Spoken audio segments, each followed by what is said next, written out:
artery creaking open, baby. Yo, welcome to the screen where the plot gets bent. Julie B deep dives, not just for content. She don't react, she dissects those threads from the lens, catching clues y'all missed when the credits end. What you know about freeze framing frames and while you blinking, she building an evidence drum. Got a notebook bigger than the lore itself, and a chat full of nerds with a mental health shelf. Yeah, she sees the glitch, peep the double cross. You just watching TV, she talk to the boss. Every theory and thesis, no throwaway guess. While y'all on season 1, she in season X. Said rewind and slow it, zoom in and enhance. Julie B caught the symbol in the window glance. While you tweeting what just happened like a clown, she already made a flow chart, color-coded breakdown. They don't die like us, they don't vibe like us. They binge and they bounce, we revive that trust. They skip intros, we every frame. You watch shows, we decode the game. They don't die like us, nah, they don't die like us. She cracked Severance before y'all knew it was deep. Predicted the last of us, deaths in her sleep. When the camera pans, she ain't blinking once. Catch a ghost in the glass, call it theory punch. Watch parties lit like apocalypse nights. Call-ins while they bringing alien rights. Hey, Julie, I think the trees are spies. Well, I have a spreadsheet that confirms that, guys. Zoom in, boom in, she moving through clues. Spinning Discord in the courtrooms, Lord of views. Got mods with receipts. Time stands with heat. Every rewatch turns into a Reddit elite. You stuck on the surface, we beneath with maps. Cross-referencing lore with the rector's caps. If your fave show got secrets, don't be dumb. Julie got the chalkboard out in From's where it's from. They don't dive like us, they don't vibe like us. They skim the edge, we inside that crust. They zone out, we zone in the pain. You say plot twist, we say nope, chain. They don't dive like us, nah, they don't dive like us. What's that? That ain't a blooper, that's a plot thread. You thought it was a shadow? She thought it was a coded message from season 3. And she's probably right. Step this way if your mind's unbent. Step that way if your theories pay rent. Say Julie B, deep dive queen. Now zoom, scroll, theorize, pull. Ain't no rabbit hole safe once she got the cloud.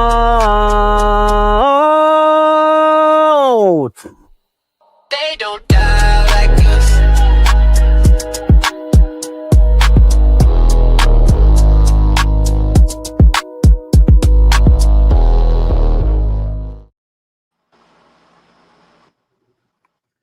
Hello, welcome to Julie B Deep Dives with Pandecolima, aka Carl, and we're going to be breaking down the explosive 5th episode of The Institute.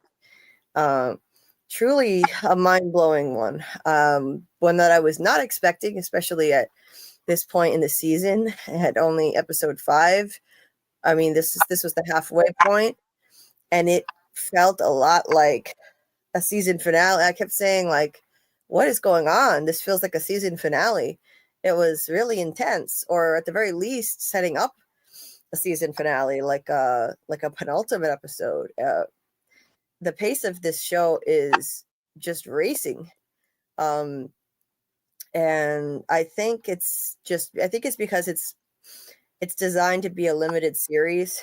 From everything that we've heard, for most of the sources we've heard from, say it's a limited series. There's only going to be one season, so the plot is racing along, and I think they're covering the whole book. They're already just blowing through the book now.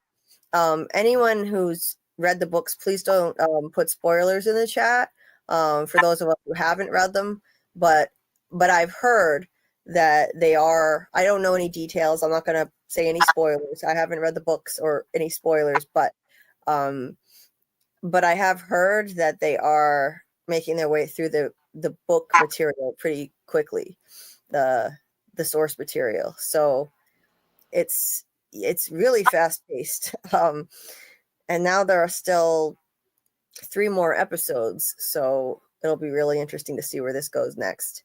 And we're finally breaking it down. Had to postpone it a few times, but now we're finally able to get to this. So I think it was easily the best episode of the season so far. Really, no contest. Best episode in terms of plot, and action. You know, I will say my biggest criticism of it is that it was predictable. As I was watching it, the reveals, I don't know if we were supposed to be shocked, but I wasn't. I mean, if you pay close attention, certain things were just awfully easy to predict. Like the kids in back half being in a coma-like state, that was pretty easy to guess. I guessed that within the first 2 episodes, and I'm behind on my coverage. So far, I've released deep dives on episodes 1 through 3, and I still have to do 4 and 5. And I don't know if it was my first or my second breakdown. I said that I think that the kids in the back half are probably in comas, and I based that on the fact that at the end of the opening credits of the show, there's literally a person wheeling a bed into a room full of beds. Literally, they put the reveal of the back half recovery room in the freaking opening credits. Like, what are you doing? Why would you do that? I was like, this is too easy. Make it a little more challenging. I mean, From would never put a spoiler like that in their opening credits. Never. But here it is, the big reveal of the recovery room, and it's something we already saw every single week. Now, look, don't get me wrong. It's a great show. I'm enjoying the show. I'm just frustrated by some of the choices to put in things that are obvious spoilers. And that was, I mean, if you watch the opening credits, the very last thing you see is someone wheeling a bed into a room full of beds lined up. And it says the Institute right over the top of it. The fact that that's the last thing you see, and then it says the Institute, that told me even more that this is really important, and this is probably the big reveal. And boom, there it is.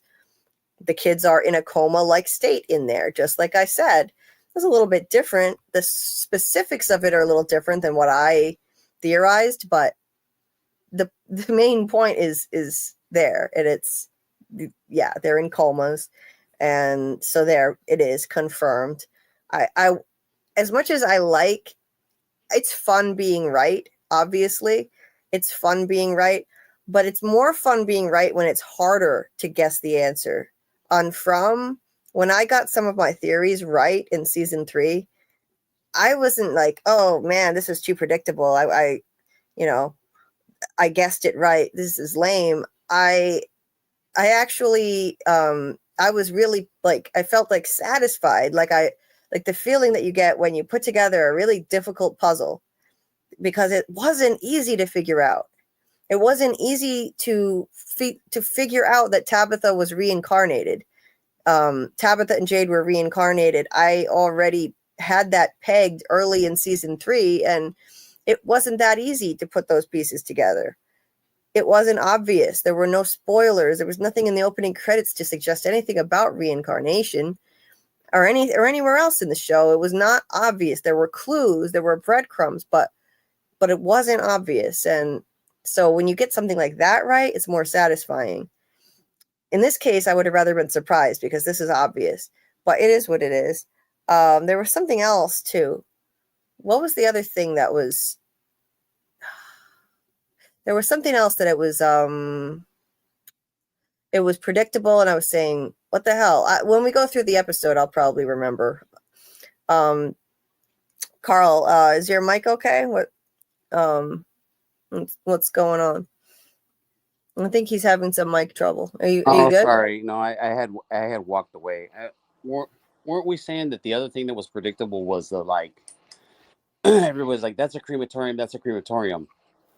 Guess what? It's a crematorium. Yeah. Yeah. So I don't know if that was the other thing that you were thinking of as being predictable or not, but that was. Yeah. It was extremely predictable. Yeah.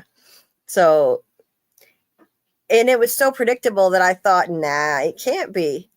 I was giving the show more credit than that. I was saying, nah, this is a red herring. I've been saying it's too obvious. You know, it looks like a crematorium. That's the vibe that you get. And like the way the kids were looking at it, and it was all ominous. And I thought, no, that's too obvious. It's a red herring. It's not a crematorium. Well, it is. The reason it was so obvious is because that's what it actually is, and they just made it too obvious. Yeah. So I agree. There were some things that were, like you said, it's like, oh, what's behind this door? Remember that one episode, was it 4, that ended like we didn't see what was behind the door? And what was behind the door? Something we saw in every single episode in the opening credits. right? Yeah. Every single episode. Why would they put a big reveal like that at the end of the opening credits with the Institute title right over it? Why? Not only did they put it in the opening credits, they highlighted it by making that the last thing you see and then putting the title over it. That's frustrating. That's that anyway. It was still a great episode, and there were still a lot in it that I was not expecting. Not everything was predictable. I sure as hell wasn't expecting Luke to start fucking choking Ms. Sigsby. I didn't have that one on my bingo card. And she smashes her face on the desk and gets a split lip. That was kind of surreal to watch. There was that. Yeah, there were some other things. I didn't expect. I'm sure she. I was gonna say, I'm sure she enjoyed it the way she's been acting the whole series. She smiled. She probably was enjoying it. She's a masochist. Mm-hmm. And what was it? What was I gonna say? Trying to remember. Yeah, so there was that. Yeah, that was surreal. I was not expecting that. I wasn't expecting certain other things that came up. But you know, all in all, it was pretty predictable, but it was action packed. There was something else about Luke. I can't remember what. Yeah, it's gone. My brain is fried. I'm too tired. I'll have to go look at my notes and maybe it'll come back to me. But was it that, I know you were sort of had some concerns about his acting. Is that what you were trying to bring up, or a scenario in the episode? No, it wasn't that. It wasn't that.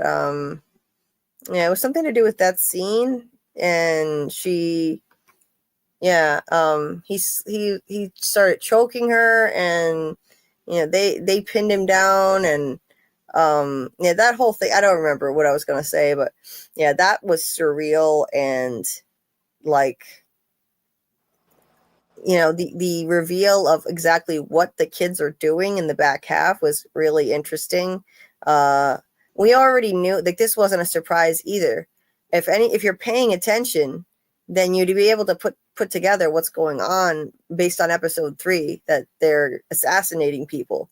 They're using the kids' psychic powers to kill people. We just didn't see exactly how they did it until now.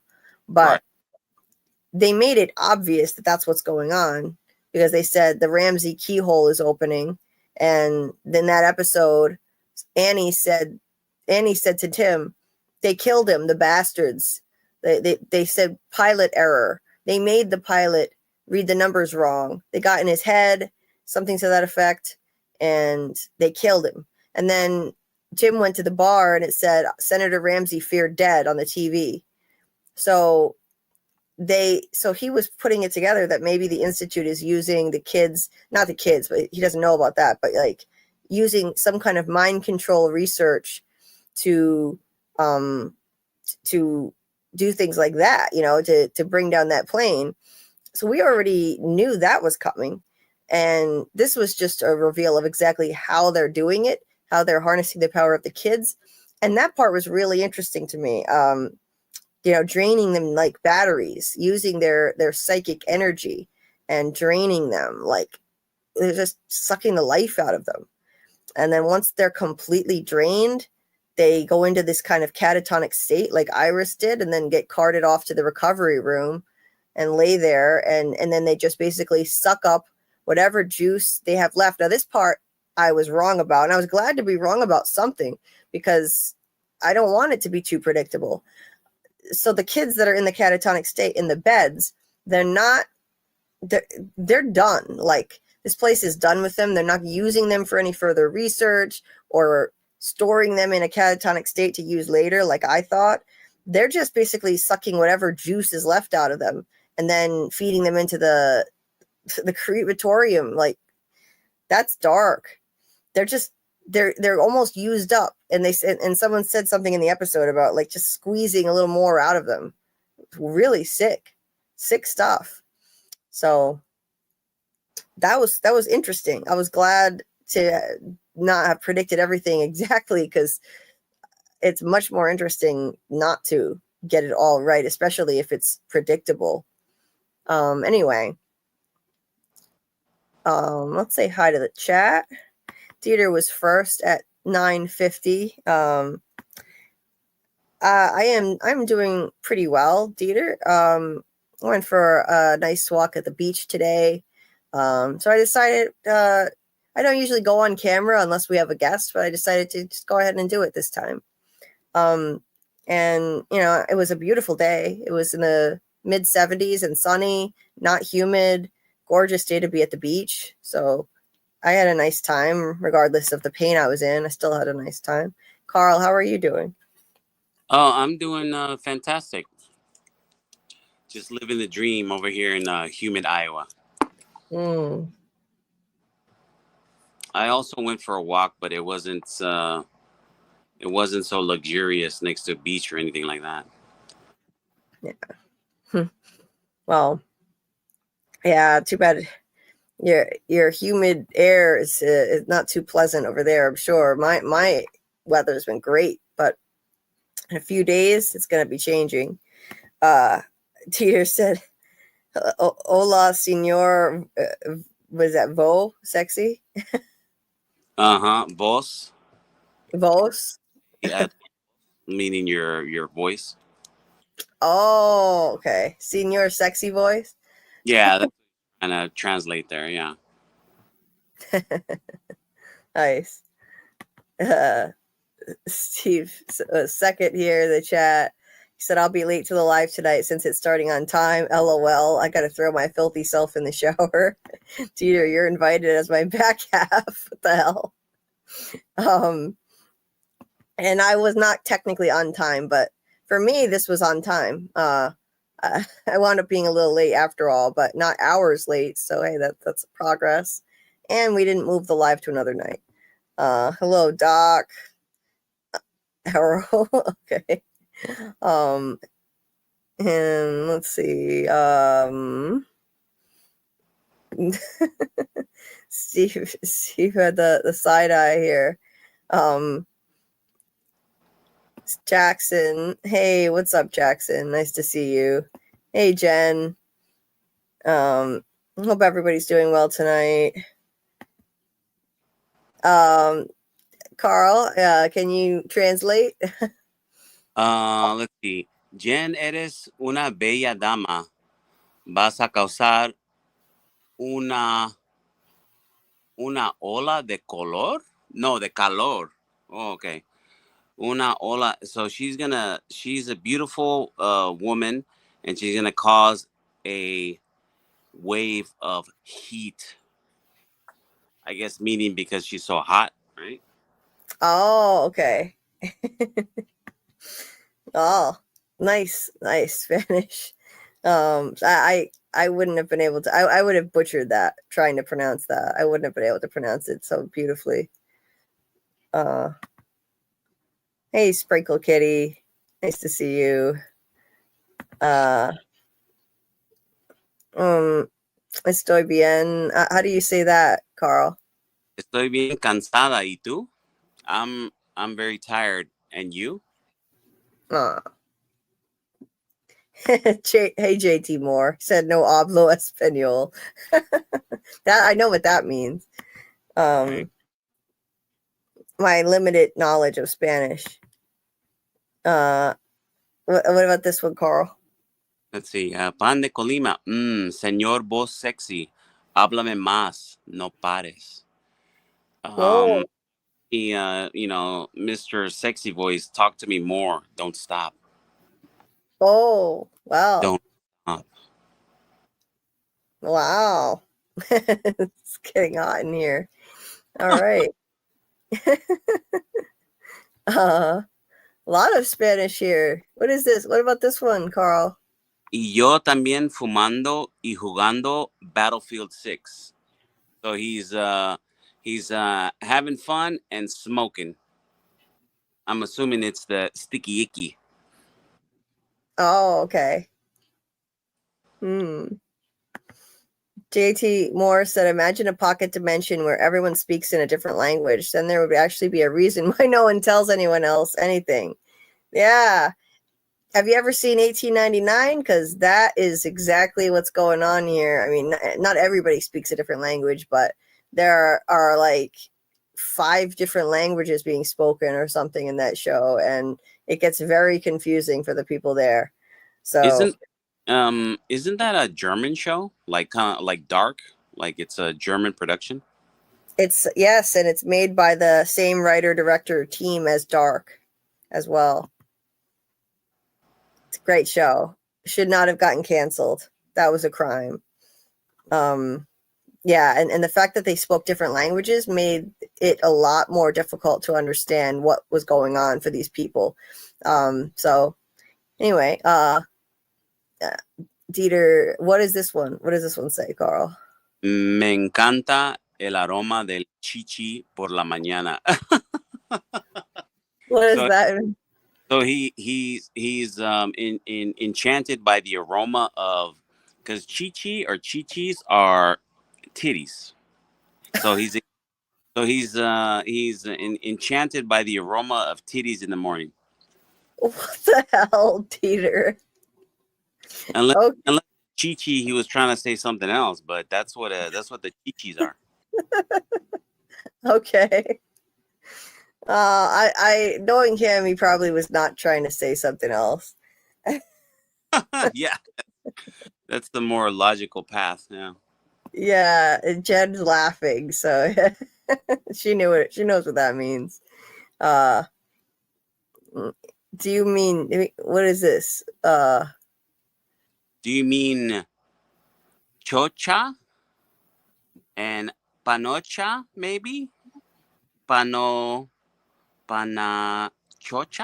Panachocha?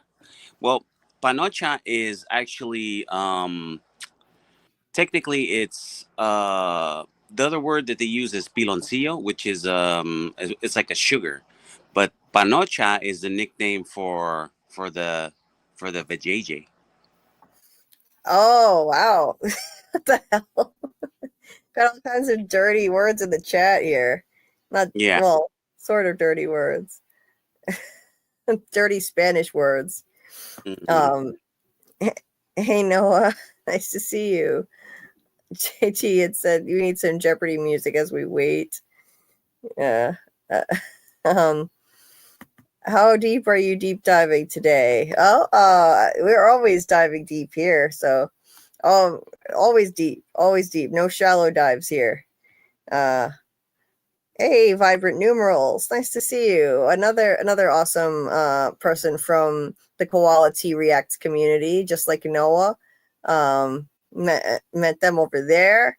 Vibrant Numerals as a channel also. I don't know if you're able to drop the link, Dieter, but yeah, if you're anyone interested in numerology, you can check out Vibrant Numerals channel.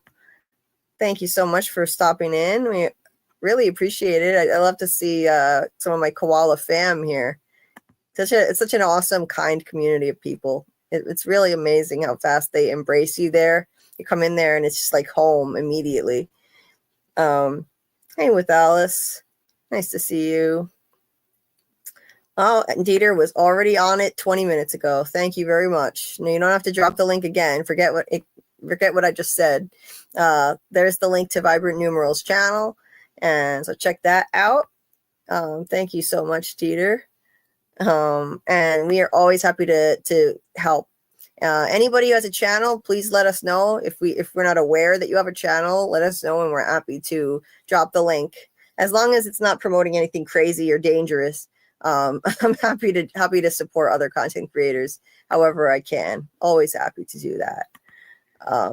We're here to uplift each other. I really believe in that. Just like Brian at Koala T Reacts, he does that, and I've always felt the same way. So we're of the same mindset in how content creation should be, and not a cutthroat business where you're trying to cut each other down. Even channels that have nothing to do with what you're covering. You know, some people are just so competitive, they don't want to see anybody succeed other than them, and they look at it as a competition. That's a real shame. Hey there, Scott Covert. Welcome. I haven't seen you before. I'm wondering how you found the channel. If you're still in the chat, let us know. I'm curious. Next level intro. Yeah. Thank you to Mr. Grant Gregory for creating that using AI. It's a really remarkable job. He's very talented at doing this. And it's not just anybody can whip one of those up. It's not as easy as it might sound just because it's AI. It's a challenge when you're not used to it. And he did an amazing job using characters from MGM Plus's From. If you haven't checked that out, do yourself a favor and check out From, Scott. Seriously, it's my favorite show on TV, and we'll be covering that extensively, continuing to all year on the channel, but then really extensively when the season 4 comes. But yeah, there's that, and there's Severance in it because we also cover Severance, and there's even a little bit of The Last of Us, but that's not one of my favorites, to be honest, with that show. So it's only one little scene in the video, so that's good. She's on cam. He said the more get the likes, you folks, the more likes, the more chance we're gonna see Mr. Sexy. Okay. So you have to get the likes up to a certain level, and we'll get to see Carl turn his camera on, maybe. Uh-huh. Yeah. Two more likes and we'll do it. Oh, it's funny. Sprinkle Kitty, I've been on camera before. Maybe you didn't see that I do on camera lives whenever we have Doug Hughes on, our regular special guest, who we usually have on Wednesday nights, but not always, just when he's available. And you know, if we have a guest, I do it like Doug, or if there's an interview guest, then I do it. I don't do it all the time for, you know, a lot of reasons, but yeah, I've been on cam before, not the first time. There are 10 episodes. What? I thought there were 8. I think there are only 8. Seems like the escape happens before the halfway point in the book. Really? That the escape happens that early, Doc? Wow. That's interesting, because it seemed to me like this is something that should happen later. Hey, Bell Chill, nice to see you. Hey, Kimberly. Yes, I think there are 8 episodes. I agree. Yes. Hope you're doing well, Kimberly. Sprinkle Kitty said, I knew they were burning people once I saw those smokestacks in the pile of shoes. Yeah. It was predictable. Oh, good. Noah dropped his, I think that's his channel link. So check out Noah's channel. I'm pretty sure it says Noah on it. So check out Noah's channel right there. I don't know if Noah, if you dropped some of your battle raps on that channel, but I've got to check it out. If so, I'd love to see what you're working on. Noah is a rapper and has been working on some battle raps last I heard. So check that out if you're into rap and hip hop. What else? Doc said the pacing of the show is odd then, but maybe it will make more sense when I finish the book. Yeah, you're reading the book concurrently with the show. I know. The show is better than the book in most ways, but it feels like they cut filmed scenes from the show. Interesting. Better than the book, really? Wow. Okay. Bill said this show is becoming flat. Well, I think this was the strongest episode yet. I do think it was, but I do understand the criticisms of it. I'll say that. I do understand. I have my criticisms of it too. Some of the writing is off. Dieter said, I like this show more than The Last of Us. Me too. That's a low bar, though. That's a really low bar. That's not saying much. The Last of Us season 2 really missed the mark. Doc said, I like the show, but I knew it wasn't going to be a real mystery since it is King. Yeah, I was getting my hopes up that it was going to be like a mystery box kind of thing, or like a next great mystery series in the same vein as From, but it's really not. It's there are mysterious elements, but they're too predictable. And they're already getting revealed, so let's see. Doc said, I'm just a sucker for stuff with psychics. Yeah, that's interesting stuff. And Stephen King has used psychic stuff before. With Alice said they do that a lot in manga openings, like on Crunchyroll. Oh, okay. You walked away from us? Oh, okay. Yeah, Carl did for a minute. Thanks for the compliment, Dieter. I appreciate it. Yeah, I'm wearing black, not red today. I'm running out of red. I just don't. I'm running out of red clothes, and a lot of my favorite clothes are in storage, missing. And I tried to go find them today, and let's just say it didn't work very well. So I'm going to try again another day. So I'm starting to have to wear some other colors. So you're going to see some different colors when I'm on camera. What about this, Dieter? What about this comment from Dieter, Carl? Con esa voz podrías hacerme lo que quieras. What does that mean? With that voice, you could do to me whatever you want. Okay. Whoa. Well then. Well, hello. Okay. Alrighty then. With Alice said, maybe the writers wanted to be obvious because those people are so horrible. Maybe. Yeah. Like the meme I made with Jim and Man in Yellow, I added the text, harder dog. Oh, geez. Oh, thank you. Thank you, Bill. I appreciate it. Sprinkle Kitty says she looked like she enjoyed it. That's icky because Luke is 14. Even if he was an adult, he didn't consent. Yeah, right. His parents, rest in peace. Maybe, yeah, they're probably dead, but there's a chance she might have faked that article. The article could have been a fake, but I tend to think that it's real and his parents are dead, because they did suggest in episode 1 that it went sideways. The snatch of Luke went sideways in some way, so I think they're actually really dead. With Alice said, yeah, Annie said it. Annie said it in real time. Yeah. What else? Dieter said when they get cremated, is that the hum, the souls, the sense? No, I think the hum probably happens during a keyhole opening. I'm guessing. Because when the Ramsey keyhole episode happened, the hum happened in that episode. It came rushing through the front half. So I think it's when a keyhole opens, meaning a new target for assassination. Let's see. Hey there, Tabitha. Nice to see you. Well, we miss you too. She said you make it sound so seductive, Pandecolima. Yeah, he does. He does, doesn't he? Huh.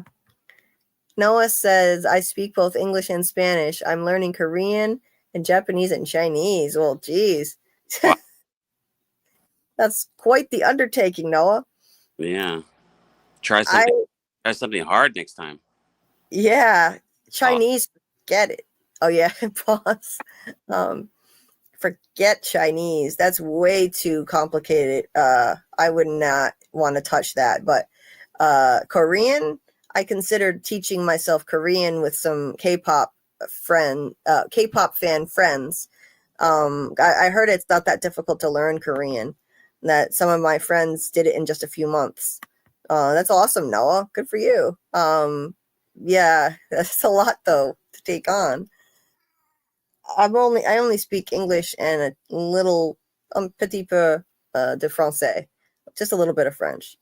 Tabitha said, honestly, it's been a day, haha, but thankful to be here with all of you. Well, sorry, it's been a rough day for you, it sounds like, but I hope you have a better night tonight, and we're glad you're here too, Tabitha. Always glad to see you. Hey, Annette Fagan. Let's see, what is this? Oh, in UK, nice. In the house, it's 4 a.m. here in UK. What is this? What Gorn, y'all? What is that? Nice to see you. Yeah. I don't know what that is, but Yeah. hey, yeah. Not so cool to see new folks in the chat. New folks, let us know how you found the channel. I'm always curious to hear how you stumbled on it. If it was, I don't think it was one of my, I doubt it was one of my Institute videos because they're not getting very much traffic. But yeah, so I mean, it could be something like that. That's awesome. It's awesome to see. Welcome. Oh, the chat jumped like really far down on me. Hold on, let me find my spot. Okay. Let's see. Here's another one. How about this one, Carl? Pandecolima, háblame así otra vez y me inclino para ti como te gusta. So talk to me like that again, and I'm inclined to you. How do you like it? Me inclino para ti. Huh. That one's a little maybe lost in translation. Yeah. Because inclino is like inclined to you. Yeah. But it seems, you know what I mean? It's like, talk to me like that again, and I'm inclined to do what you want, maybe, and then como ti gusta, like the way I like or something. I mean, sorry. Yeah. Maybe Google Translate let him down a little bit. I was just gonna say the same thing. Google Translate might have goofed on this one. Yeah. A little bit. 18 likes. Please hit the like button, folks. If you haven't hit the like, that helps people find the stream. I would really appreciate it. Please and thank you. Well, we are happy to support Vibrant Numerals. Happy to support anytime at all. So yeah, please, stop on in anytime, and we are happy to put up your channel link and let people know about you. Anytime at all. Sprinkle Kitty said, yeah, I haven't seen your face before. I'm kind of new to your channel. Oh, okay. Well, welcome. I don't know how you found us, if it was just from the Institute alone or if it was something else. But thanks for being here. That's so cool. It's so fun to see new faces here. New, not faces, but new people, new names. Sometimes faces accompany it, but not everybody uses their face as their avatar. Dieter said Julie's cam was on for the interview with Keith David. Yes. Thank you to everybody who's watched that interview with Keith David that I did last week. It was truly an honor and a thrill, and I was humbled to have that opportunity. Really grateful. And it was a beautiful conversation. Really, really stuck with me. The beautiful, deep spiritual insights that man offered. I was just thrilled to get an interview like that, with some real depth. Oh, there he is. There's Carl. Hola. Hello. So yeah, I was just honored to have that opportunity. So thank you to everybody who's watched it. If you haven't seen it yet, it's one of the latest videos on my channel, so you can check it out. It's almost 15 minutes long. I was so fortunate to be able to do that, because a lot of press junkets only give you about 5 minutes, and that's all. And then they move on to the next person, and they keep going all day long and do a ton of interviews at once. But I was offered 15 minutes, and I was thrilled to get that time with him. And I just tried to make the most of it and really hit on all the subjects that were the most interesting and pertinent. And his answers, I just could not be more thrilled with the really fascinating, insightful, and deeply spiritual, philosophical things that he said in the span of that short interview. It was really amazing. Brilliant man. I was not expecting that. The scary guy from The Thing and They Live, he's so tough. He plays such a tough guy all the time. So powerful in a lot of his roles, and yet you talk to him and he's a gentle soul. He's a gentle, grateful, spiritual soul. So really amazing. And I hope to do another one soon, hopefully. When he announces more projects, I'm going to be reaching out to his agent again as soon as something new is announced, and hopefully be able to chat with him again. Also, I have an announcement to make. I forgot. I have some interviews coming up for the Institute. So I'm going to be interviewing Mary Walsh, who plays Annie, our lovable, kooky, nutcase Annie, who we will miss. R.I.P. Annie. I already miss her. First episode without her in it, this one, episode 5, I think. Was it episode 3 or 4 when she died? I think it might have been 3. Yeah, I think it's 3.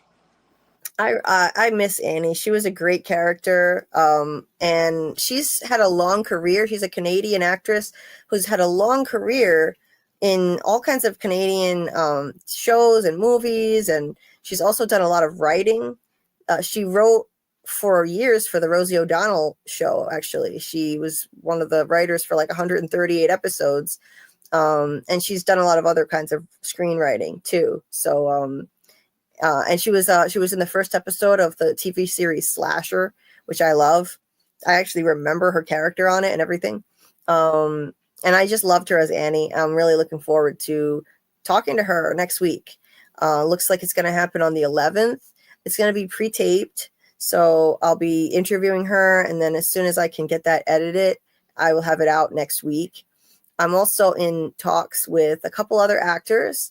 I'll announce it when it's completely official, but I did get a yes from 2 other actors on the show, and it's just a matter of finding a day, most likely next week. I mean, I guess I can. They basically said yes twice, so I guess I can say who it is. It's little Vigo, who plays Avery, and I absolutely love that kid. He is easily my favorite out of all the kids. He's so entertaining and funny. So his agent said yes. We just have to pick a date, and that shouldn't be a problem. I have availability to do it. And then the other one is the lady who plays Maureen. Oh shoot, what is her name? Now her name is escaping me. Let's see. It is Vigo and hold on, Jane. So Jane Luck, or I don't know if I'm saying that right. I might be butchering her last name, so I'm gonna have to find out exactly right. And Vigo Hanvelt. And Jane plays Maureen, who is the one who just helped Luke escape. So that will be really interesting. I'll have some great questions to ask her. Her role keeps getting meatier and meatier, with her helping to get Luke out of there. Although I don't think she's going to make it out of this season alive after what she just did, helping Luke escape. She's probably not going to be long for this world. She might get killed off soon. So I'm psyched to get the chance to talk to her. So now it's just going to be a matter of picking a day for those 2. And so that's 3 people so far. And I got answers from 2 other people 2 other agents who are forwarding my message to the actors to decide. So those I'm not going to bring up unless they say yes. And hopefully they do. And when I find out for sure, I will let you know. But for now, I'm just really excited to talk to these 3 awesome actors. Really psyched about that. From is the mystery box show. Yes, it is. Hey, Shadow Skulk. Nice to see you. Hope you're doing well. What else is here before we get started? Oh, Critter had a car accident. Oh, I'm so sorry to hear that. Before I forget, Critter had a car accident. Someone was driving towards him. He pulled to the side and destroyed his rim and tire. He could use some help if you can. And there's his PayPal info. So yeah, if you indeed are donated $30, that was very kind of you. So if anyone is so inclined, our friend Critter could use some help. I hope he's doing okay and not suffering any whiplash or anything like that. Like I have had whiplash and it's not fun. So yeah, sorry to hear about that. Por favor, what is this? What is this, Carl? Por favor. Por favor, dale me gusta, comparta y suscribe. Por favor, I think he's trying to say hit the like and like or so in other words, hit the like, subscribe, and share. Okay. Mm-hmm. That one. What? I said that one's yours. You got to say that one. S'il vous plaît, aimez, partagez et abonnez-vous. If you see, please like, share, and subscribe. Yeah. Please like, share, and subscribe. S'il vous plaît means please. It's their long way of saying please. It means if you please, technically. JT Moore said, how is the Ramsey keyhole opened and when? Does it only open at certain times or days? I believe that was just a one-time thing. Every keyhole must be named after a different assassination target. So I think like that was just a one-time thing. The Ramsey keyhole was done, and now Senator Ramsey's dead, and then the next keyhole will be named after that Russian guy that they just killed. And I think what happens is when the keyhole opens, I think that is a metaphor for their window of opportunity when they can get this done. So the Ramsey keyhole opened when the plane was up in the air, and then that's their chance to do it. This keyhole with the Russian opened when he needed treatment from that doctor. And okay, now we can send this doctor in and take over his body. They didn't send him in, but like they took over his body and they made him inject the doctor the Russian guy with fentanyl. So that's what I think that means. It's just a way, the way they have of describing it. It's a metaphor. Oh, my water bottle just almost went careening off the bed. Pandecolima, Manish water and brown lemonade. What is this?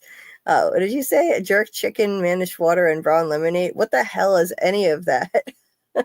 Those are all Jamaican dishes. Oh, okay. That being in the chat, being from Jamaica. Oh, okay. Brown lemonade. Yeah, I've never heard of that. It's lemonade where you use brown sugar. Oh, that sounds pretty good, actually. Tabitha said, I'm heading to bed, though, but I wanted to tell you guys I love you so much. Hope to hop on for another live of yours soon or a watch party. Oh, I would love it, Tabitha. Yeah, absolutely. Things are pretty crazy right now, but when it settles down a bit, I would love to do another live with you, like a Ladies in Red kind of live, if that's what you'd rather do, rather than hop on a show that we're discussing. Or you can do that too. You're welcome to if you'd like. But yeah, once things settle down, we can do a Ladies in Red stream. That would be fun. Carlo Lima. Hit the like button, please. Good choice of Jamaican food. Yeah, says Annette. Hey, David Agil. Nice to see you.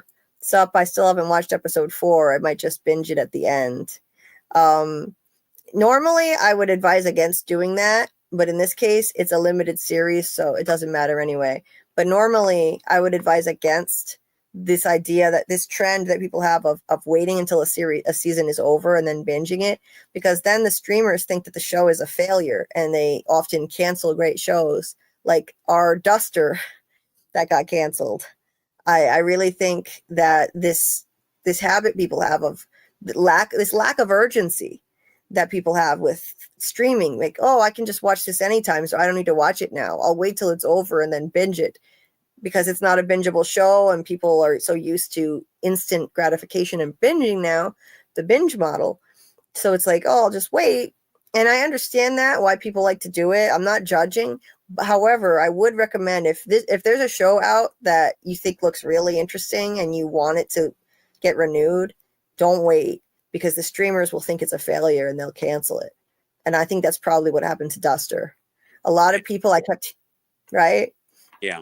That's what I Because that did. a lot of people I kept hearing saying, "Oh, that looks good. I'll check that out sometime. I'll have to check that out." And then there was no urgency, and they didn't do it, and then it was too late. So then you'll find yourself checking it out and binging it. You'll love it, and the show will be canceled, and you don't want that. So hey, it's Nikki with 2 C's. It's Nikki Lewis. Good evening, Nikki.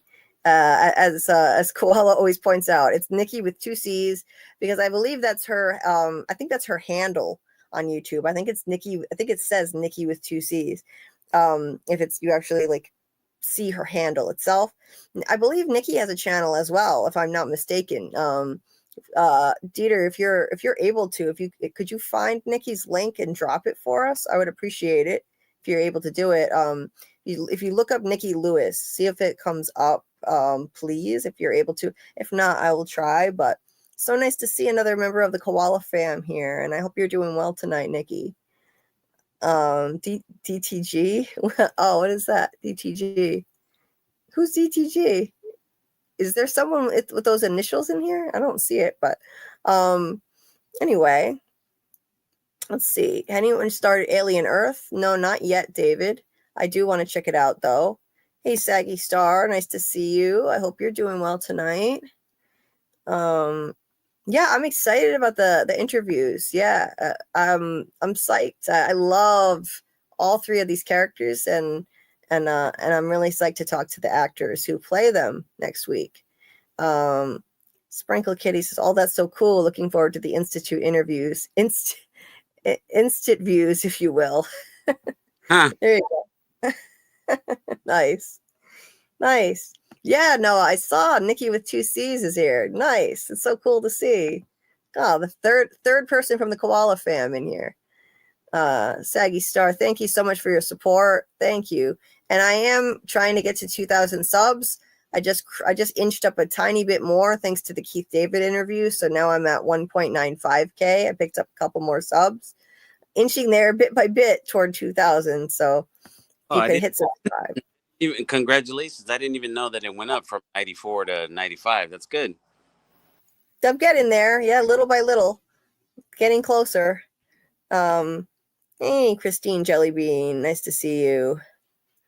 Yes, they have the same agent. Vigo and Jane have the same agent. So I got 2 yeses at once. A twofer. And thanks, Nikki. Thanks. I appreciate it. I'm psyched to, keep building out my interview resume. Thanks, Saggy Star. I wasn't planning on doing an on-camera live tonight, but I thought, what the heck? I went to the trouble of putting on makeup when I went to the beach, so I thought, why not? I don't put on makeup often because it's a hassle, and since I went to the trouble, I was like, why not? I'll turn the camera on. Yeah, there we go. There's Noah's YouTube channel again. There, check out Noah's channel. See, I'm guessing his rap battles are on there, so I'm gonna have to check that out too. Okay. Shadow Skulk said, "Phone's gonna die. I'll be back as soon as I figure out where my charger is. All of our loves and well wishes to everyone." Well, all of our love and well wishes to you too, as always. What keyhole? I missed that. They keep talking about keyholes opening, Saggy Star. And it's something that happens, like they say, like, there are a lot of keyholes coming up, or keyholes are about to open, and we need more kids for that. That's what Ms. Sigsby was saying. So the keyholes represent the targets, the assassination targets that they're trying to get. The senator they assassinated, and then now they just killed a Russian guy using the kids. So it's a metaphor. The keyhole opening is a metaphor for the window of opportunity to assassinate somebody. Anyway, Let's see. Anything else before we jump in here? Bill Chill, I hope that helps. Let me know if that makes sense with the keyholes. What I just when I just went through there. Yeah, the symbols of keyholes on institute uniforms. I actually didn't notice that, Bill. Yeah, when they say like at one point, Miss Sigsby said that there are a bunch of keyholes coming up, and we need more kids to take care of that. And then when they say a keyhole is opening, think of it as a window of opportunity opening. That's the way I take it. And then we just saw this happen with Sparkler Knight and the Russian guy that they took out. So that was a keyhole opening, even though they didn't specifically say it in this episode. Oh, nice, Noah. So his rap battles are on his channel, like he said here. So check out Noah's channel. I'm definitely going to check it out. That's awesome. And I think he sent his rap battles to a label recently. So good luck with that, Noah. I really hope that works out. Good evening to you too, Nikki with 2 C's. Yes, I do. Thank you. I'm getting better day by day. Awesome. Awesome. Hey, there we go. Thank you, Dieter, for dropping Nikki's channel. Check out Nikki's channel right there. Gotta support each other. I love seeing other content creators doing their thing, and I just want to help however I can, even with my little platform here. And thank you for the congratulations. Appreciate you. Anyway, so hey Amy. I think I've got everybody now. We're all coming up with keyhole theories, I guess. Yeah. I think it's pretty much locked down what the keyhole thing means. I mean, do you agree, Carl, with the way I described it? You described it as just being a metaphor for the targets that they're looking for. Yes. I mean, as far as like evidence goes, yeah, we don't have anything other than that. Like it's almost like a target package, right? Like the keyhole's opening, we're gonna take this person out. The opportunity is opening. Exactly. Mm-hmm. Exactly. That's what I'm thinking too. So I am going to get my images here and start going through the episode.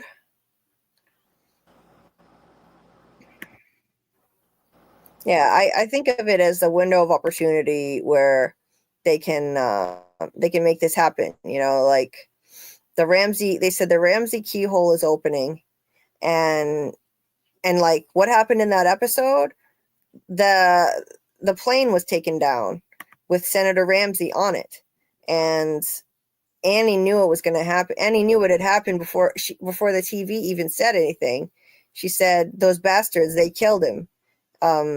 Pilot error. They made him read the wrong numbers." And then Noah communicated that stupidly and sealed her death to that lady. He communicated it. I'm just pulling up my images as I babble here. He said that, and then she wound up dead. He said that Annie knew ahead of time that Senator Ramsey's plane was going to get taken down. She suggested that the Institute was behind it and that they're working on mind control up there. And that's how they did it. Mind control and psychic abilities. So if you put all those pieces together, that's what I think the keyhole opening must represent because of the way that episode went down. And now we just saw one in action, which was because like Sigsby also said there are a bunch more keyholes opening up soon, and we're going to need more kids for that. And now what did we just see? We just saw a whole bunch of kids being used as some kind of like batteries, some kind of energy source to harness their psychic power and then drain them while they were using them to take over the mind of a Russian doctor and kill a Russian guy. So that's what Sigsby was talking about in a previous episode when she said a bunch more keyholes are opening and we need more kids for that. So now we saw it in action. So like if you just put that together, that's what I think it means. Anyway. Oh, DTG is Dieter the Goat. Gotcha, Nikki. Just subbed. Awesome. Love to see content creators supporting each other. So cool. Thank you very much. Thank you, guys. Yes, thank you. Thank you so much. Bill said, just made it up, trying to be different and tired of saying third eye. Oh, okay, because he said, I guess I was the only one with my fifth eye open. Okay. Yeah. Yeah, that's a lot of Anyway, eye. that's a lot of eyes. Yeah, that's a lot of. I mean, like, think about your body. What do you call in an eye then? Right, third eye is like the pineal gland, and then where do you get two more from? I shuddered. Yeah. Right. Mm, Yeah. Annette says your keyhole theory makes sense. I just don't understand how it opens unless they are just remote viewing to source someone they can control in order to do their evil deeds. Oh, absolutely. I think that's what they're doing. It's exactly what they're doing. They're remote viewing through the eyes of a psychic child who leads the others. And they look through the eyes of somebody they can control and take over, get into his mind, and use his body and his mind to do their evil deeds, to take people out. Absolutely. Yeah, that's what I think it means. I could be wrong, but yeah, that's what I think it's all about. And anyone who is so inclined, I have these ways to support the channel. Like Dieter dropped in the chat. I don't have a monetized channel. I don't have memberships or super chats, unfortunately. So these are ways that you can support. And there's the Cashapp and Venmo for US residents. The links to these are also in the description of the video as well. And Dieter has a PayPal with a comment for me so that he knows it goes to me. It has his name on it, but he's basically my unpaid manager. So he collects donations that way from me as well. And there's the Buy Me a Coffee, which I'm told is also international too. So that's cool. Oh, Stevens is back. Hey, Steve. Hey there, Night Knockers. Hey, Steve. Great to see you. Okay, so let me get the images back.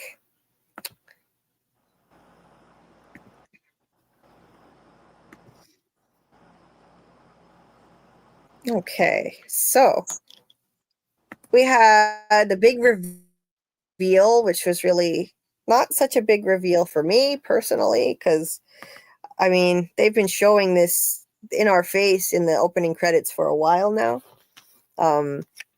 But this is one of the twins being wheeled into the recovery room, which is really not a recovery room at all. They're not recovering ever. This is Gerda. I managed to remember who is whom. Greta is the one who died, and I'm usually terrible with names, but Greta is the twin who died. This is Gerda, and she's wheeled in by Maureen. And now we see in action. Oops. Now we see in action. Well, there's poor Gerda. She's in a catatonic state. So they're not really in comas per se. I would say it's more of a catatonic state that they're in. They're able to breathe on their own. So people in comas, like, I think they usually are intubated.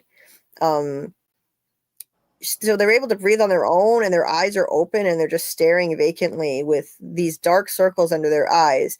This is what happens when the kids get burned out, or as they call them, gorked.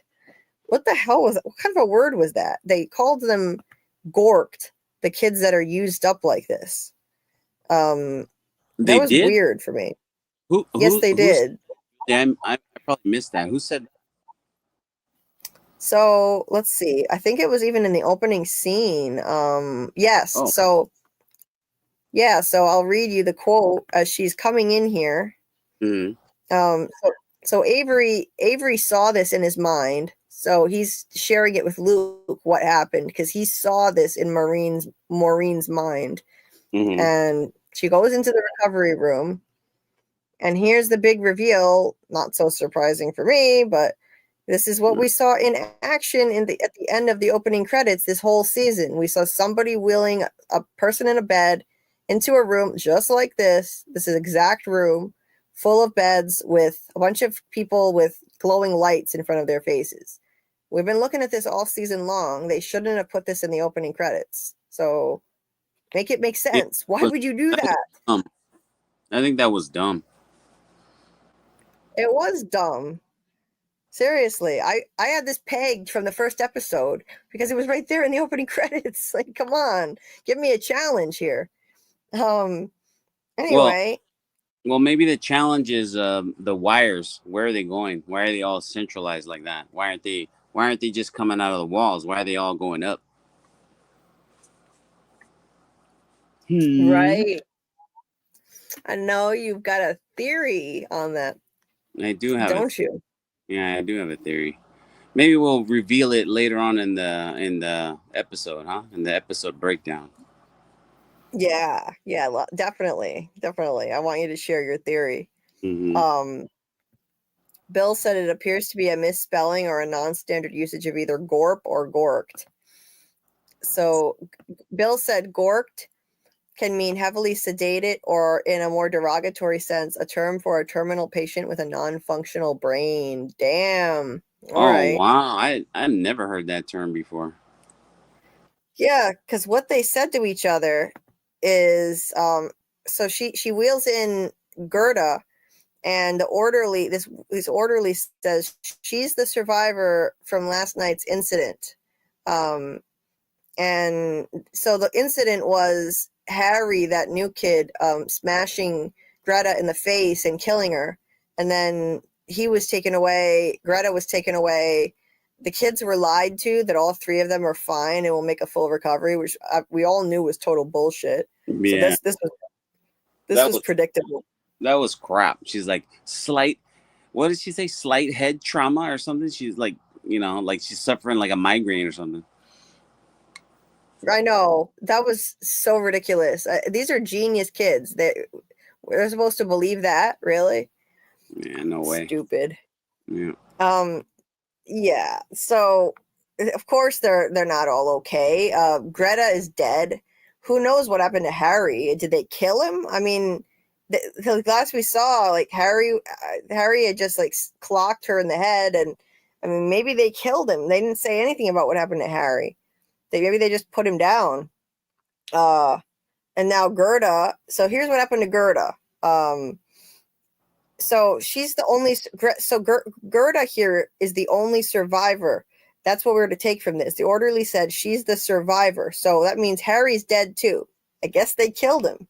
That's crazy. I mean, I know, what he did was messed up, but killing a kid is also messed up. And he probably got violent and crazy like that because they were giving him, they gave him they gave him some kind of drug to abduct him, and maybe it didn't agree with him and made him nuts. They also pumped him full of drugs. They injected him full of those green chemicals, and maybe they didn't agree with him and turned him violent. So there's that. And then the orderly says Hendrix said she gorked out early. Something about the psychic bond with her sister being violently severed. That's a new one. Anyway, Sigsbee figures there's still some juice worth squeezing. Warped. Extremely warped. So she gorked out early, is what Hendrix said. And it sounds like a made-up word, doesn't it? Gorked out early. Yeah, I think I missed that dialogue when I watched it.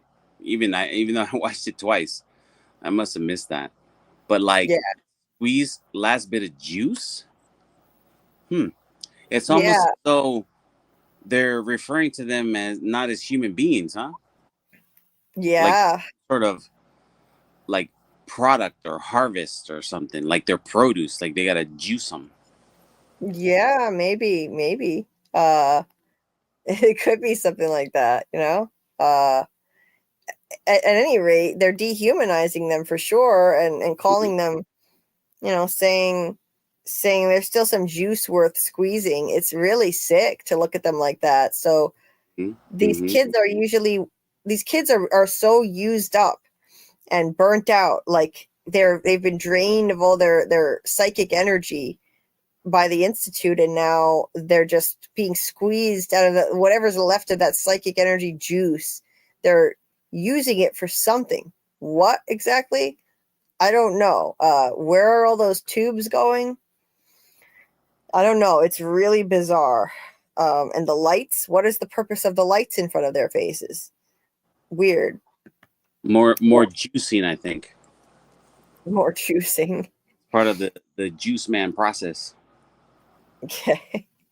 Steve said, sorry I'm late. I was taking a shower and making yakitori.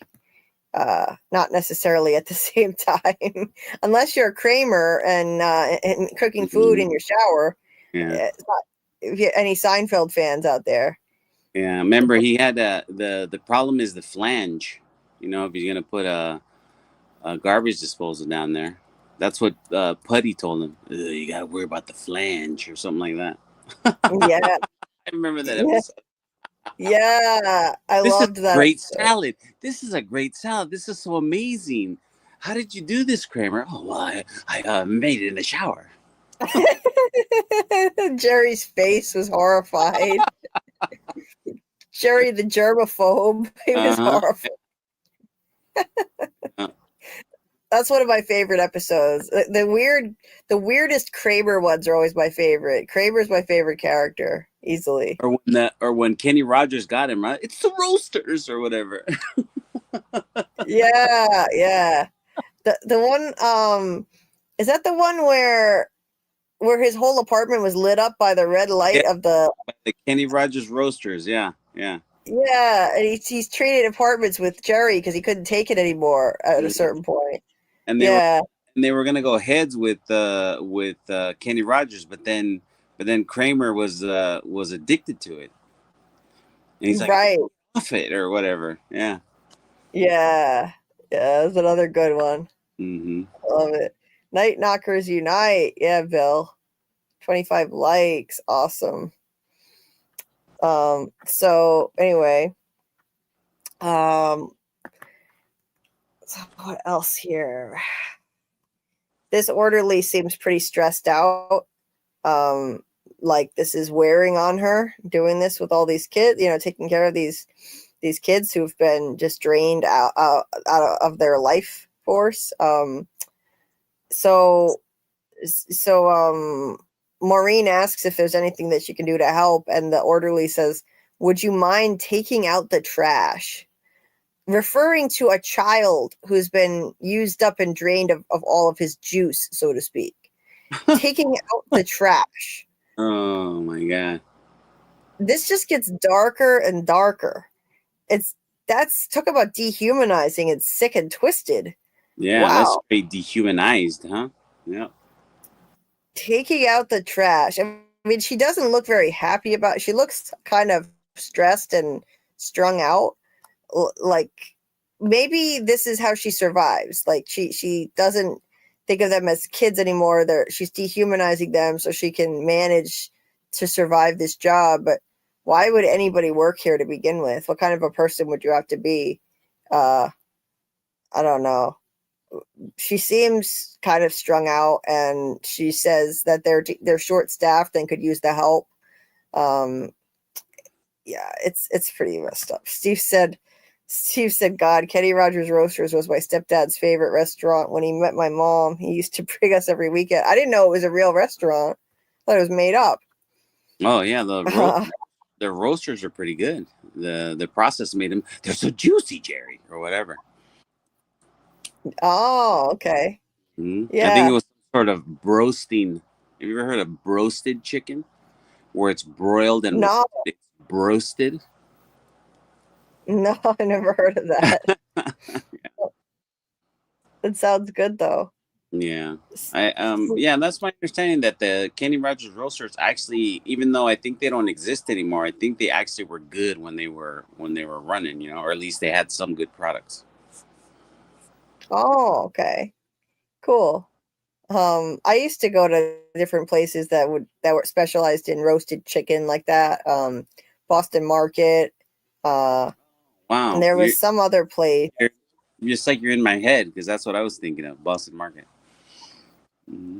Oh, really? You have Boston Market out there on the West Coast when you were out there? Yeah, they were like when I don't remember when it was that they first moved out there, But then they kind of like, they closed up some stores. But when I was out there, there was still one in Rancho Cucamonga. So I think there was still a few hanging around. But I think it was like mid 90s when there was a whole bunch of them everywhere. There's actually a place called Rancho Cucamonga.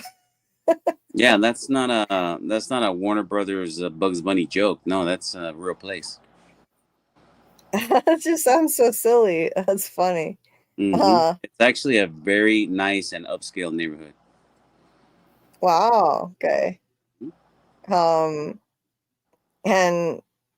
Bill said MGM Plus stole my From theory and used it for this show, Coma. Yeah, it looks like they did, huh, Bill? Like, this would be great for another show. Yeah, we'll start a new show for this one. They were like, this will piss too many people off. Yeah, they were like, "Who's this Bill Chill guy?" Yeah. Yes, Noah, killing a kid is all kinds of wrong. These people are sociopaths. Or are they people? We'll have to wait and see. Carl might have a theory on that. Steve said because they powered. Yeah. Huh? No, go ahead. Go ahead. I'm sorry. I spoke out of turn. Go ahead. No, what did you say? No, I was reading the end of what you were reading, and that's why where I messed up. You were about to read this new comment, so go ahead. Oh, okay. Because they power the dream box, got to squeeze out all that juice. It's a valuable resource. Yeah. Yeah, they might be powering the dream box. Yes, Steve. It's a good idea. They very well might be. Anyway. So moving on. Yeah, there was also a place called Roger Clemens something or other. There was a roasted chicken place named after Roger Clemens in my area too when I was a kid. Get out gone of here. Now, long gone. So yeah. Oh wow. It was Roger Clemens something or other. The chickens had steroids or what? It was I don't know. Why did he do steroids? I think he never admitted to it, but pretty much everyone knows that he did.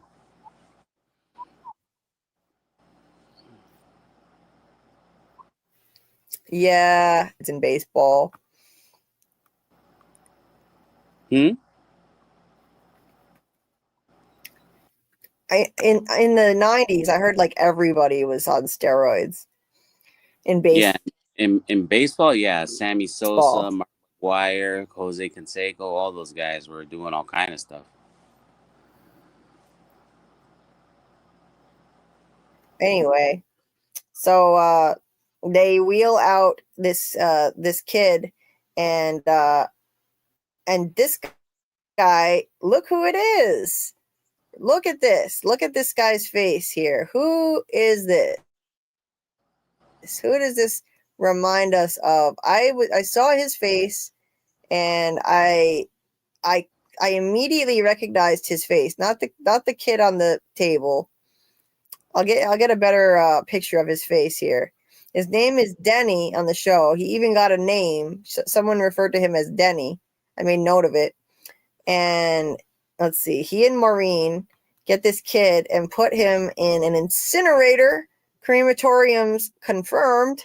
The smokestacks are crematorium confirmed, which was way too obvious if you ask me, but that's unfortunately that's what we got. It was blatantly in our face. It looked like a crematorium with dark plumes of smoke, and yep, that's what it is. They're actually burning up kids who are used up, drained out of all their energy. Then they're pushed into an incinerator and burned. Really dark. It doesn't get much darker than this. I mean, preying on children, experimenting on them, draining them of all their energy and their life force, and then burning their bodies. Really dark. And kidnapping in the first place. Now their families will never know what happened to them. Wow. The show has gotten a lot darker. Now, this is the one and only John Griffin, the showrunner of From. I mean, I could not place it. At first, I knew that face. I knew I had seen that face before, but I could not remember where I saw his face. It's From, of course. I've seen interviews of his. I should have remembered, but it escaped me. And then Taryn Matheru posted in my Discord that's John Griffin, and I was like, "Yep, of course it was. That's who I saw. I recognized his face." So he got a little cameo in this show, which is really cool. It's another MGM Plus series, like From. One of the executive producers is Jack Bender, same as From, and Stephen King is another executive producer. He's also a big fan of From, so hence the John Griffin cameo.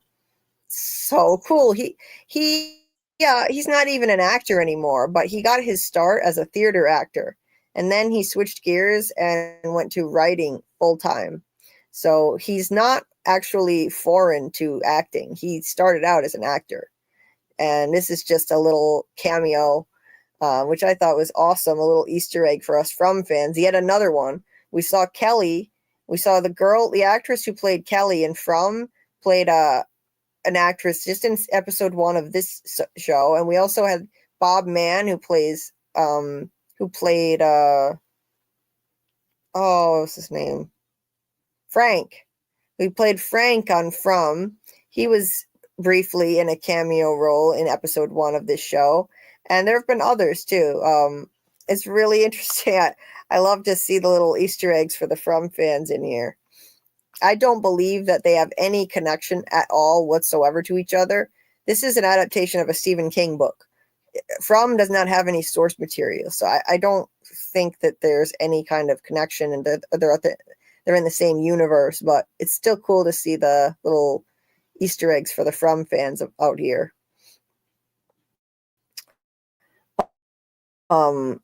Now my question is, when they put this kid in the crematorium, incinerator, I guess he's dead.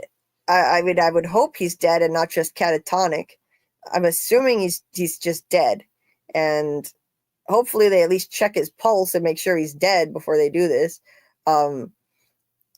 So they just push him in there, and that's it. Smokestack crematorium confirmed. Really dark.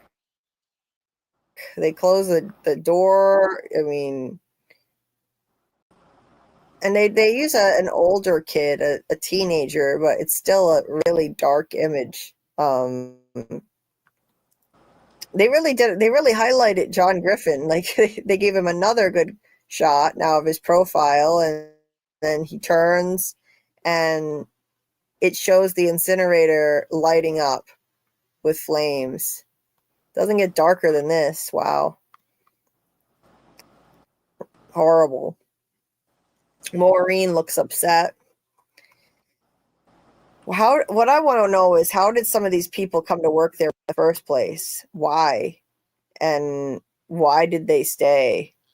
I don't really get it.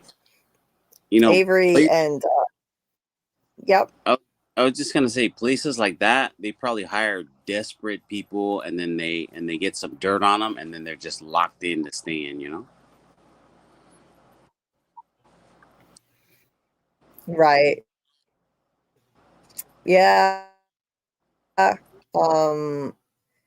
Like once they get their hands dirty by work as basically accessories to all this. So yeah, maybe they feel obligated. Maybe they feel forced to stay, or they're going to get like Stackhouse said to Sigsbee, if this gets out, you'll be just as screwed as the rest of us. So mutually insured destruction, something like that, or mutually guaranteed. Stay stuck there, kind of like being in the mob. Now, Yeah. closing some tabs here. Everyone's compromised. Yeah, that's what I'm thinking. I mean, with the Sigsby and those three, I Oh think yeah. something's going on, but I think anybody that's working there is probably somehow compromised and held in check or held in place because of dirt that they have on them, or desperation, you know. Yeah, I agree. I agree. So, when Avery and Lucas, we all go up the chimney here.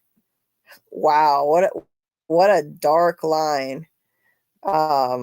This is where they all end up eventually. Once they're drained of all of their psychic energy and they become vegetables, catatonic, they suck whatever juice they can out of these kids.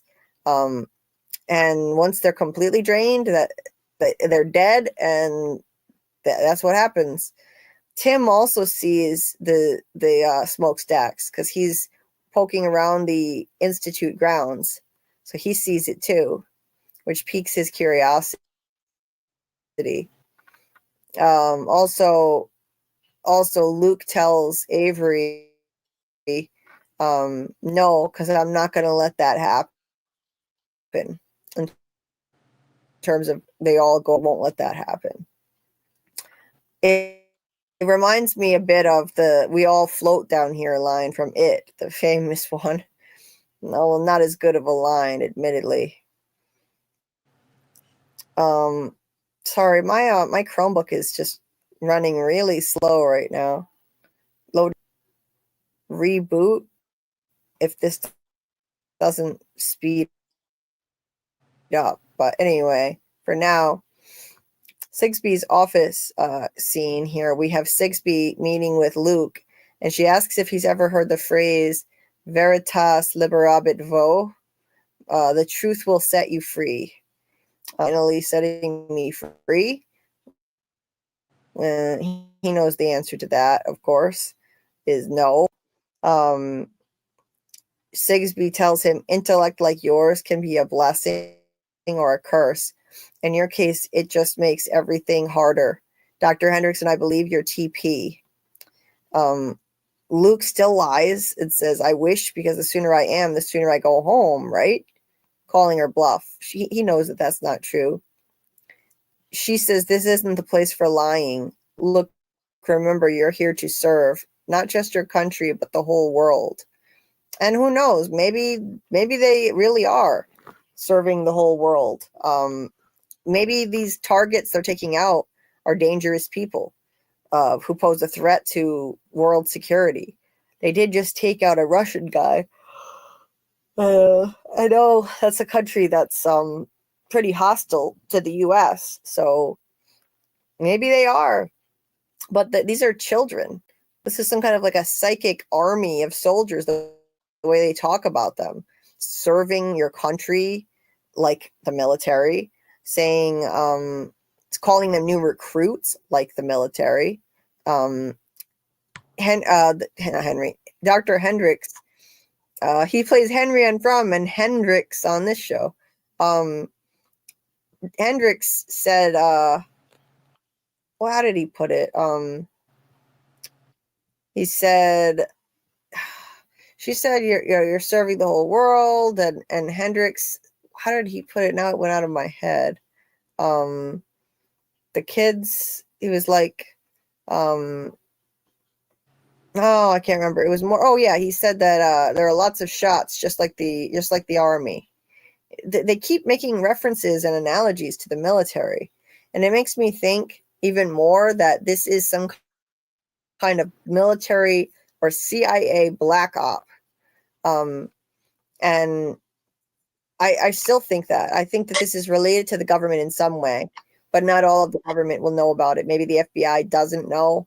And it's just like the CIA black op kind of thing doing this and serving your country, and to keep referring to what they're doing as their service and their sacrifice and all of this terminology that's used for the military. And I can't help but think that's not an accident. They look at them, maybe this is connected to the government and they do look at these kids as military recruits. They're too young. That you're talking about child soldiers essentially, even though they're not literally in the military. So so after she says like serving the, not just your country but the world, Luke says, doesn't that just ever sound a bit grandiose for you? I mean, what does that even mean, serving the whole world? She says, you'll have to trust me. And he says, trust is earned. Preach. Amen to that. Then she pulls up an article on the computer about Luke's parents being a murder-suicide. And this could potentially be a fake article just to upset him and to trick him into thinking that, trick him into showing his telepathic powers. But I don't think it's fake. I think they're going to go with this because they did say that the Snatch team kidnapping of Luke went sideways in some way in episode 1.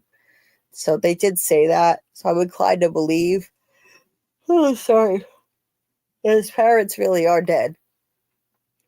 There it is. Apparent murder-suicide in Falcon Heights. And there are his parents. Search continues for missing son. Let me see. What does this say? A quiet Minneapolis neighborhood was shaken this week after a local couple, Eileen and Herb Ellis, were found dead in their home late Sunday night. The Ellis' 14-year-old son, Luke, is missing and has been named a person of interest in the ongoing investigation. Maybe they think he might have had some part in it? Uh-oh. That's not good. Making him a person of interest. I'm not really sure what that means. Does that imply that they're investigating him as a possible suspect? Oh, man. And he just escaped from this place. That's what that means. Person of interest. Like a lot of those, how like a dad killed his family or a mom drowned her kids.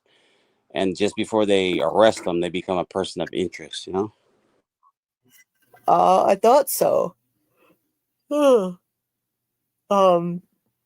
Wow. So, and he just escaped.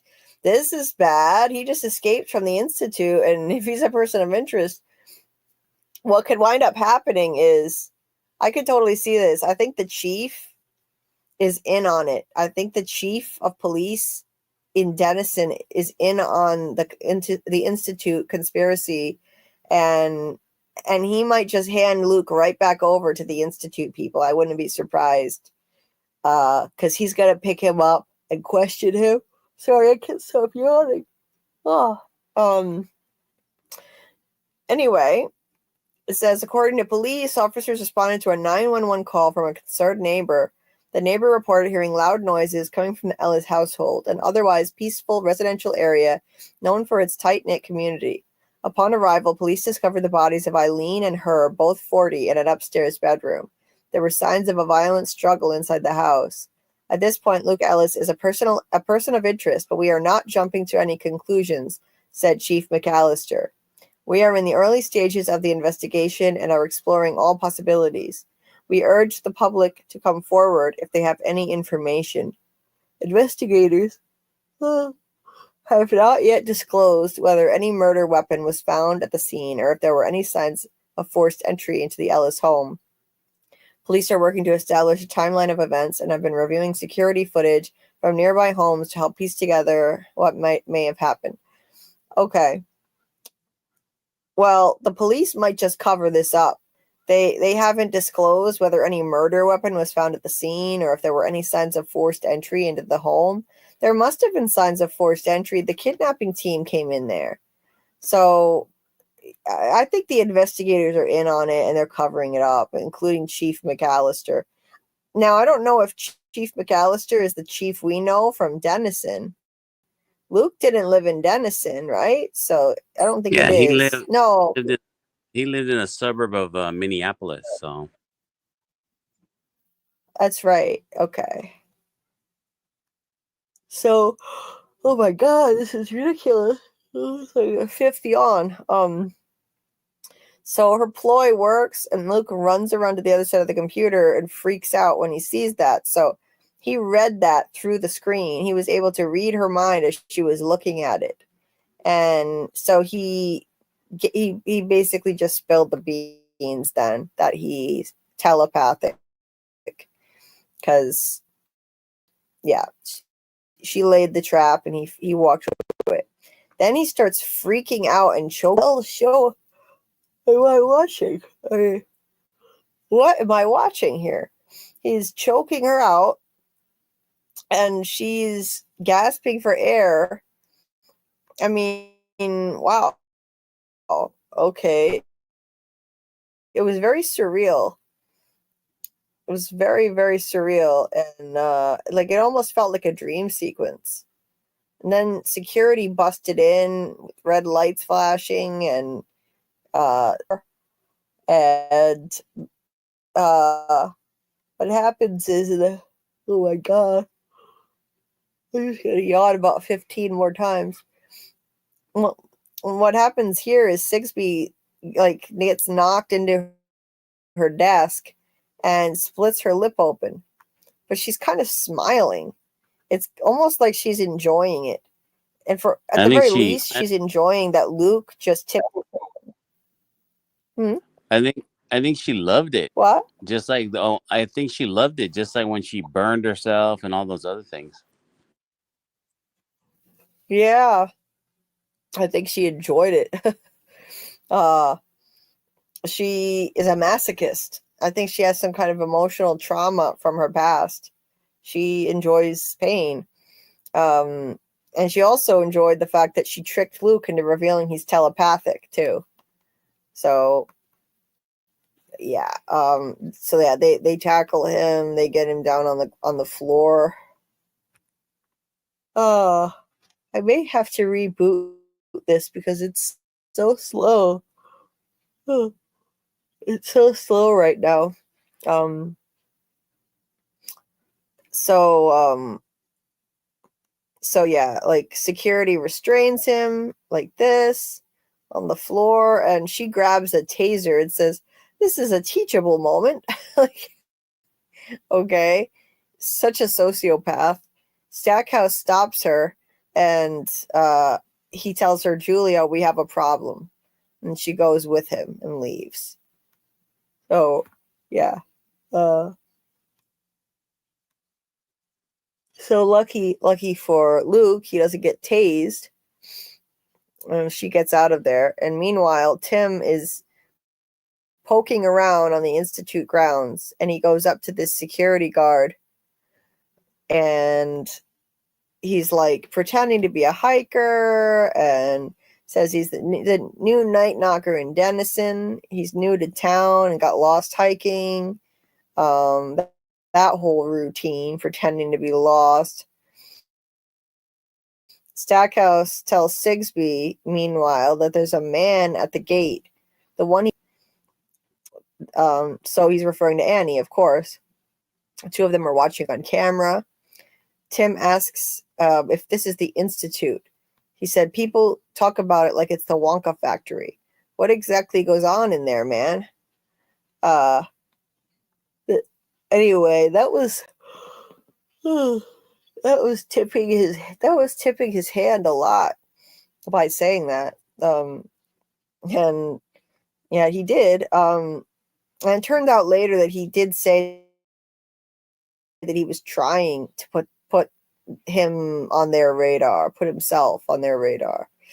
The guard says infectious disease research, and Tim's like, really? You don't always see barbed wire on the inside. Well, we have test animals. People nowadays are uptight, real tight nowadays about security protocols, lab leaks, all that shit. Meanwhile, Sigsbee's watching and says, we should have taken him out too. Stackhouse says, you agreed it wasn't a problem unless she mentioned us. And she said, well, clearly it's, mentioned them, rather. So Tim goes on to say, it's a lot of security for a lab. And the guard says, well, it's the state of the world nowadays. Fences and walls, good guys keeping the bad guys out. I'll leave it there. Then Tim says, I imagine the hard part is keeping straight who's who. So keeping straight who's a good guy and who's a bad guy, essentially. If I can ever even get to that set of pictures, what the heck? What is going on? It's taking way too long. Like, this is ridiculous. So I'm gonna. Carl, are you there? Yeah, I'm here. Hold on. Oh, let me just. So I'm gonna go out and come back in again, and I'm gonna actually reboot the whole Chromebook because the pictures are loading way too slow. So Okay. I will write back if you want to, like, check in on how the chat's doing in the meantime. Okay. Okay. No problemo. All right, I'll be right back. Mm-hmm. Cool. All right. All right. Let's see what everybody's been saying in the Chizat.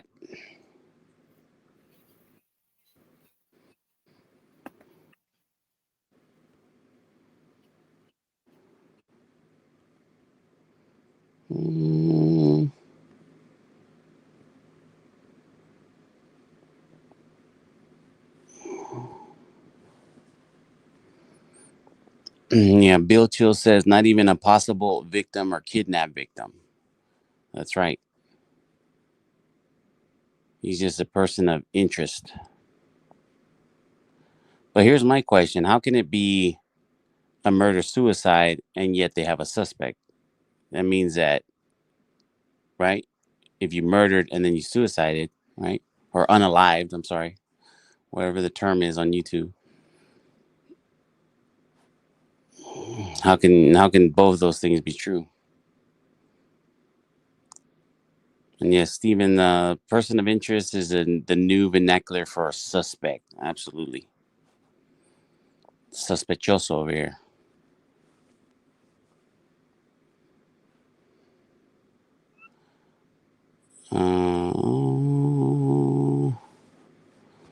Let's look at the Sprinkle Kitty over here. The Snatch team has something to disable alarm systems and open locks. That's why there's no signs of forced entry. Wow, that's true. That's true. But like one of them said, something went wrong in I think that's what the Michelle lady said to the Stackhouse guy, that they should come along when something goes wrong or something like that, because they might get wet, meaning wet work, meaning taking fools out.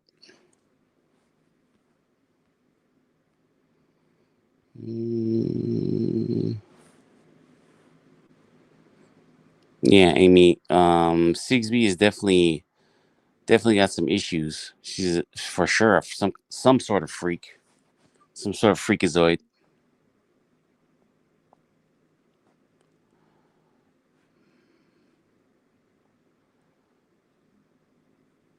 And JT Moore says the military wants your body, whereas the institute needs their minds. I think they need their minds, and they need some of their spirituality, and that's why they're juicing these kids. Stevens, like all those times she tortured herself, like burning herself and doing the hibbity dibbity with Hendrix. Yeah. Oh, I didn't show it. There we go. Yeah, she's definitely some kind of masochist, some kind of freakazoid.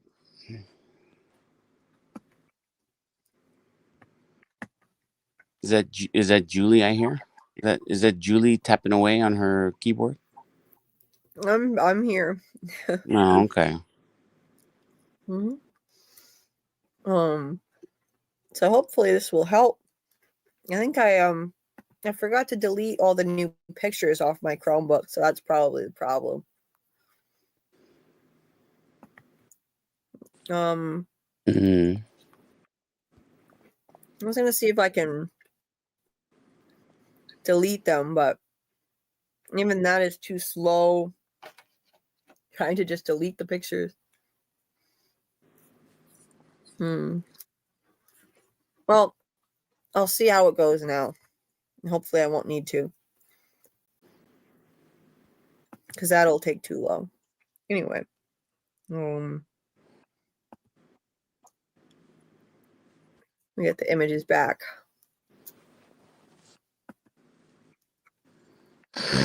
Okay.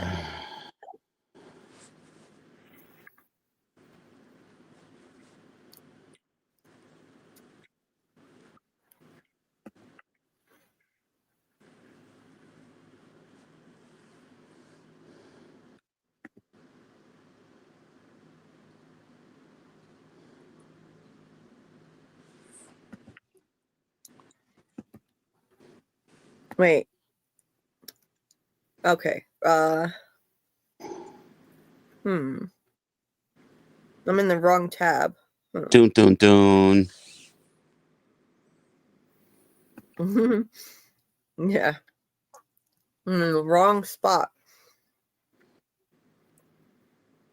So my images are over here.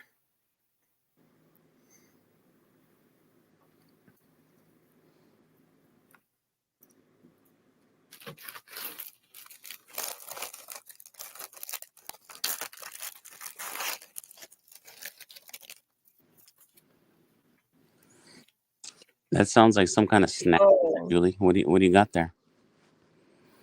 Oh, this is good. Got a chocolate chunk cookie. Oh, that's really from good. that bakery that was by the beach. Yeah, really good. I knew it would be.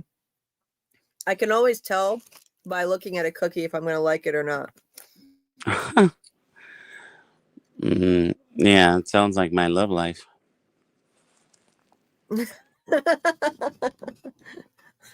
Okay. Yeah. Oh my God, this is good. Okay. Now my photos are taking forever to load again. What the heck? All right. 744 of them.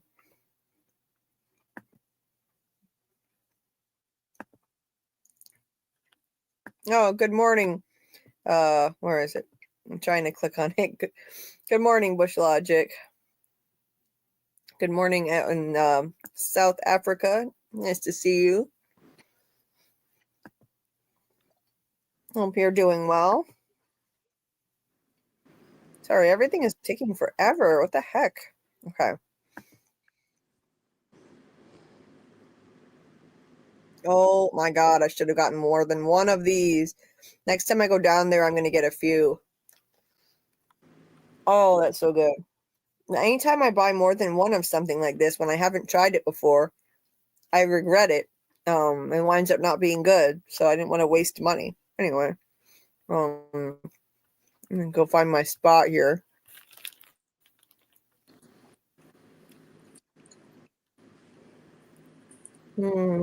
Okay, so we were at the scene where they tackled Luke, and let's see, Sigsbee with her split lip.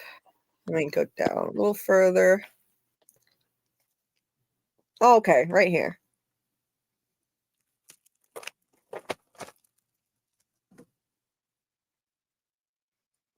So Tim seemed like he was being stupid and poking around too obviously, but it turned out, as he said later, he was doing that on purpose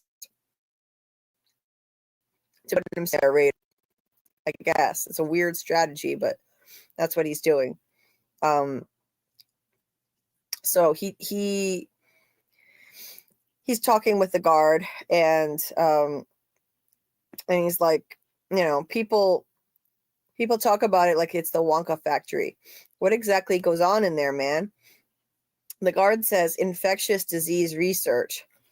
He says, yeah, really? You don't always see barbed wire on the inside of a fence. And the guard says, well, we have test animals. Okay, yeah, people are real uptight nowadays about security protocols, lab leaks, all that shit.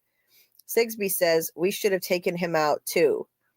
So obviously that's confirmation that they took out Annie. I mean, anybody could have surmised that. Of course they took out Annie. But Stackhouse says, you agreed it wasn't a problem unless she mentioned us, meaning Annie, of course. So they decided to just leave Tim alone. She said, well, clearly it's a problem. It's so obvious that they killed Annie. Anyway, Tim says it's a lot of security for a lab, and the guard says, well, it's the state of the world nowadays. I think I said that part already. Fences and walls, good guys keeping the bad guys out. Tim says, I imagine the hard part is keeping straight who's who. Yeah, it's interesting how he said that, because maybe the people at the Institute think they're the good guys and they're saving the world in some way. And maybe they are doing some kind of service to the world, taking out bad guys. But look what they're doing. At what cost? They're abducting, experimenting on, torturing, and killing kids. In order to do what? What is worth that? Saving the world from whom? I mean, really? If this is what it takes to save the world, doing this to children, then maybe the world isn't worth saving. So, Yeah, true that. Because what kind of world are you saving? You right? got to do that. Yeah. Exactly. And I would really make the same argument about The Last of Us. If you have to kill an innocent 12-year-old girl, in order to try to maybe find a cure that could possibly work, maybe the world isn't worth saving, anymore. Not at that cost. Sigsby says he disappears. The cops will figure you hire a drifter. Sooner or later he keeps drifting. But Stackhouse says bodies bring attention. You're awful quick to pull the trigger. She's like, better safe than sorry. And he says, exactly. He's a physically conditioned, military-aged male. He fits the profile. He could be anything. Investigative journalist, undercover FBI. Killing him could create more problems than it solves. She says, so let's just unpack that for a second. He could be anything. Investigative journalist, undercover FBI. Okay, so that rules out that this place is associated with the FBI. But they really wouldn't be. The FBI, they investigate crimes. The CIA does all kinds of ops. And this could be a black op, a CIA black op that even the FBI does not know about, which could be, it could explain why they'd be worried that Tim could be an undercover FBI agent, because maybe the CIA is doing this, running this, but the rest of the government doesn't know about it. The federal government doesn't all know. The FBI doesn't know. So it's possible that it could be a government related thing, and they just, they don't communicate well with each other, obviously, and the FBI doesn't always know everything the CIA is doing. Not even close. It's all very covert. They've done all kinds of, in real life, all kinds of really shady, messed up things. And she says, he could be from upstairs, sent here to test us. And as she says this, she looks up. Carl, you were talking about how Hendricks talked about upstairs before, and he pointed up, which is interesting. Yeah, So, like they like there's actual something above them, So he says upstairs, right. And then in the other one, he pointed straight up. You don't do that if somebody's in Washington, you'll maybe point to the side. But if they're upstairs, right, and you point up like that, like you're nervous to do it, it means that they're physically upstairs. Right. Now, I don't know what floor they're on here, if there literally is an upstairs and they're up there above them, or if it's something more creative than that. And who knows? Maybe it is like more creative explanation. Well, you want to know what I think? Yeah, what do you think? once again, I think stuff has been revealed too soon. Like you were saying in the seeing the coma room in the opening credits. In the trailer, you physically see the whole building rising up away from its foundation. Okay. And we were under the impression that, oh, a telekinetic kid has never lifted more than 8 pounds and this and that. And you're maybe if you look back on the trailer, you think, oh, well, this is somebody using like amazing telekinesis to push the building away from its foundation. I submit this for you guys' approval. I submit that is in fact some kind of flying saucer, and these kids are being juiced for some kind of consumption by extraterrestrial non-human entities. That's what I'm saying. I'm putting it out there. Yes, in fact, it's aliens. Okay. Maybe. Maybe. I mean, it is very peculiar the way they keep pointing up, looking up, referring to upstairs in that cryptic way. And the way all those tubes that the kids in beds have connected to them are all going up to a central location is very odd. So, yeah. It could be something creative like that. I'd love to see it. They probably got a juice bar up there with the aliens like sucking out the psychic juice. Maybe so. I think it would be great to see something creative like that. Now we need something that's not predictable. Let's see.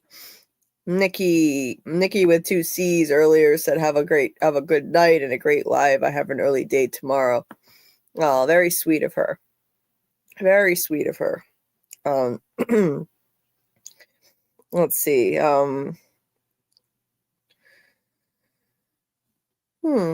Steve said it was a fast food rotisserie chicken restaurant. It was actually pretty good, but I was also like 8, so it could have been crap considering my favorite food was cheese with with mayo on it back then. Wow.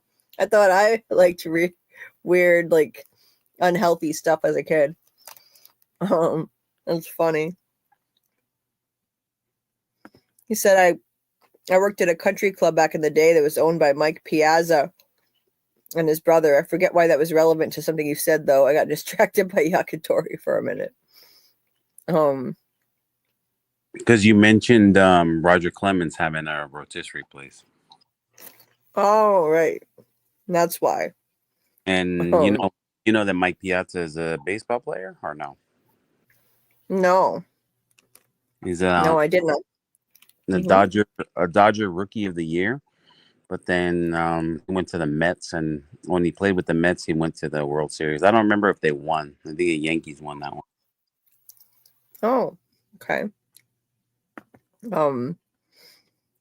Dieter, I sent some emails yesterday to managers of the show Alien Earth, more this weekend, and then for it, Welcome to Derry. Thank you very much for your help there. Thank you so much. Doc said in the book, Harry was legitimately sweet to the twins and not in a pervy way. Avery tells Luke that Harry isn't interested in them like that. Yeah. They made it seem a little weird in this show. They definitely did. Person of interest is the new vernacular for suspect. Okay, Steve.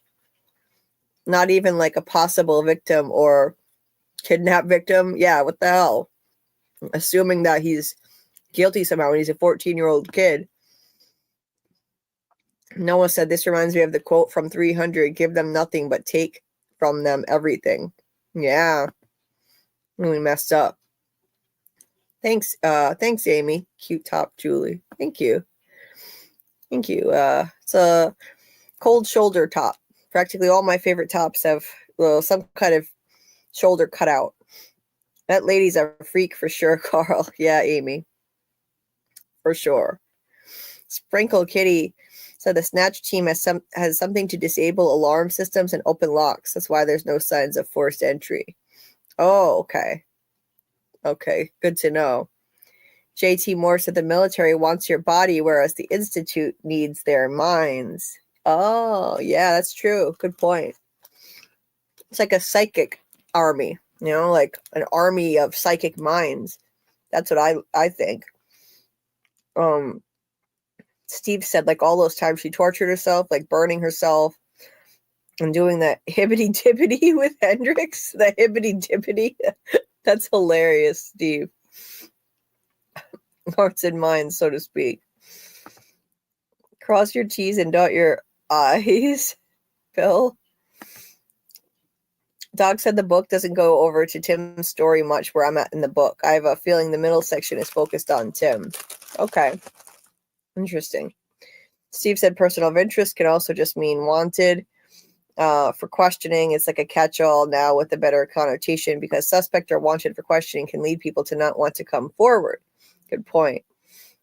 Doc said I'm only a third through and Luke is about to try his escape already.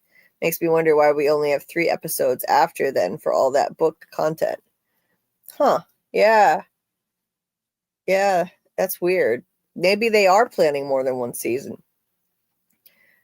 Dieter said the lights of the VR goggles are blue. Blue screens keep you awake. Yellow sleepy. Oh, okay. Which Doc said, which is why I suspect they will do a season 2. Okay. Dieter says, welcome to the kindest, most compassionate community. Thanks for calling it that. If you enjoy this, please like, comment, share, and subscribe. We appreciate you so much. Yes, we do. Steve said I make really good brown butter chocolate chip cookies. Now I'm craving them. Yum. Yeah, I love chocolate chip cookies. It's my favorite kind of cookie. Look at the cookie before you eat it. Yeah, pause, right? I kind of put my foot in my mouth. Dieter said, final day of work for this week, almost weekend, watch parties, my friends, Julie, channel stuff. I'm glad. Hope you enjoy your time off. Bill said, I did it all for the nookie he's got. Oh my God.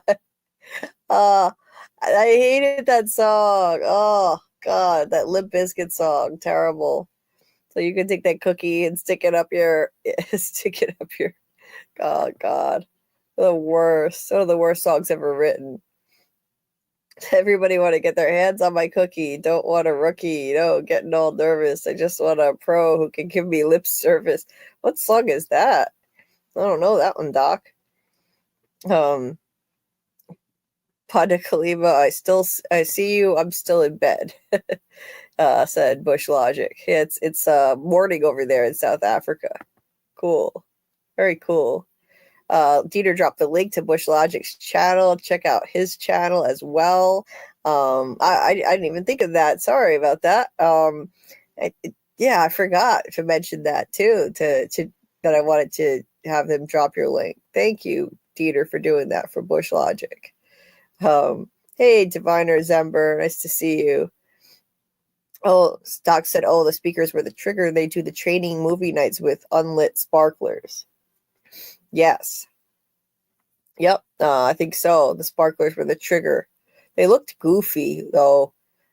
Tony's goofiness walking around holding them kind of took away from the tension of the moment. Steve said, thanks, Doc. Now I'll never light another sparkler in front of a kid again out of fear they're going to assassinate a pilot. Okay. Anyway, getting back to the episode. Sigsby said, we need to find out who he really is. Stackhouse said that, rather. And Sigsby says, right, then we kill him. These are cold-blooded people. Ice-cold sociopaths, truly. Inhuman. Or you might say inhuman. Literally, maybe? Could be.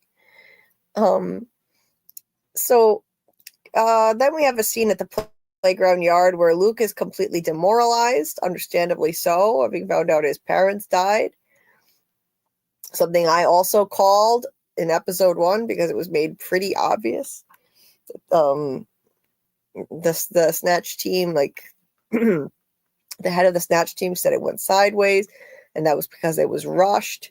And she also had said that if things go sideways, we might have to get wet, meaning they might have to kill somebody. That's exactly what happened. They all kind of gather around Luke and express their condolences. Avery told them all about his parents, and Nikki offers him a hit of his little bottle of booze, which he takes. Nikki says, you can't let those fuckers win, and Luke is just giving up. He's like, they already have, it's over. He's like, get out and go where? I don't have anywhere to go anymore. And Nikki says, he's never had anywhere to go. You know, he's a group home kid, but anywhere is better than here. And Luke still says, what good is fighting if you know you can't win? Nikki says, sometimes you win just by showing them you're still willing to fight. I really liked that line. That was great. It's a good line. Inspirational. And Avery is like begging him, saying, we need you. Kalisha needs you. But Luke says that we're just kids. What are we supposed to do? Which is a good point. Nikki responds, they can get revenge on 6B and this whole place. And he's been thinking about what Luke said about the motion cameras in the hallways that detect body heat. He thinks if they could get to the AC closet, maybe they can raise the temperature enough to create a motion whiteout. Some kind of a motion whiteout, like Luke was talking about. So somehow I find this very odd. Motion cameras that detect body heat? Why not just regular cameras? So if you could raise the temperature there enough, then guess what? The cameras aren't going to work. That's dumb, if you ask me. But it's just a show. Or a book. Yeah, it's both. Luke also points out that even that closet has an electrical sensory lock on it and has a camera pointing at it, so it's not going to happen. Let's see. Then they're all called into the cafeteria for Nikki's graduation party over the loudspeaker. So it's time once again to lose one of our people to the back half. My two favorites among the kids are Avery and Nikki, and now Nikki's gone. So that sucks. Although we're still seeing him in back half. So they gather around for cake. Like a bunch of sickos they are. And the guards kind of give each other a look like, okay, get ready. Because Nikki will not go down without a fight. He will fight and claw till he can't do it anymore, till it's physically impossible. And that's what happened. That's exactly what happened. But first, some more weird singing and birthday hats and party favors with 6B and this crew. Let's see. You know who's conspicuously absent from all their little get-togethers? Hendrickson. Not Hendrickson. What the hell is his name? Hendricks. Hendricks is conspicuously absent from these things. I find that odd. He's not there. He's rarely hanging around with these people or with the kids in general. So they have their little party, and Avery begs Luke not to let him die here, or let, and also not to die here himself. He says, we're too young. It's just really sad. No kid should have to be faced with this kind of thing. And he has to blow out the candles as usual. Let's see. So we go further into this. And then, sorry, this is just taking forever.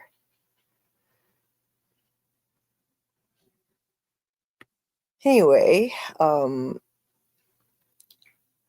so then you have Nikki talking to one of the guards. If I can get to the picture, let me see. Okay, right here. Yeah, talking to all of those people, actually, not just the guards. He says, why don't you tell them the truth about this place?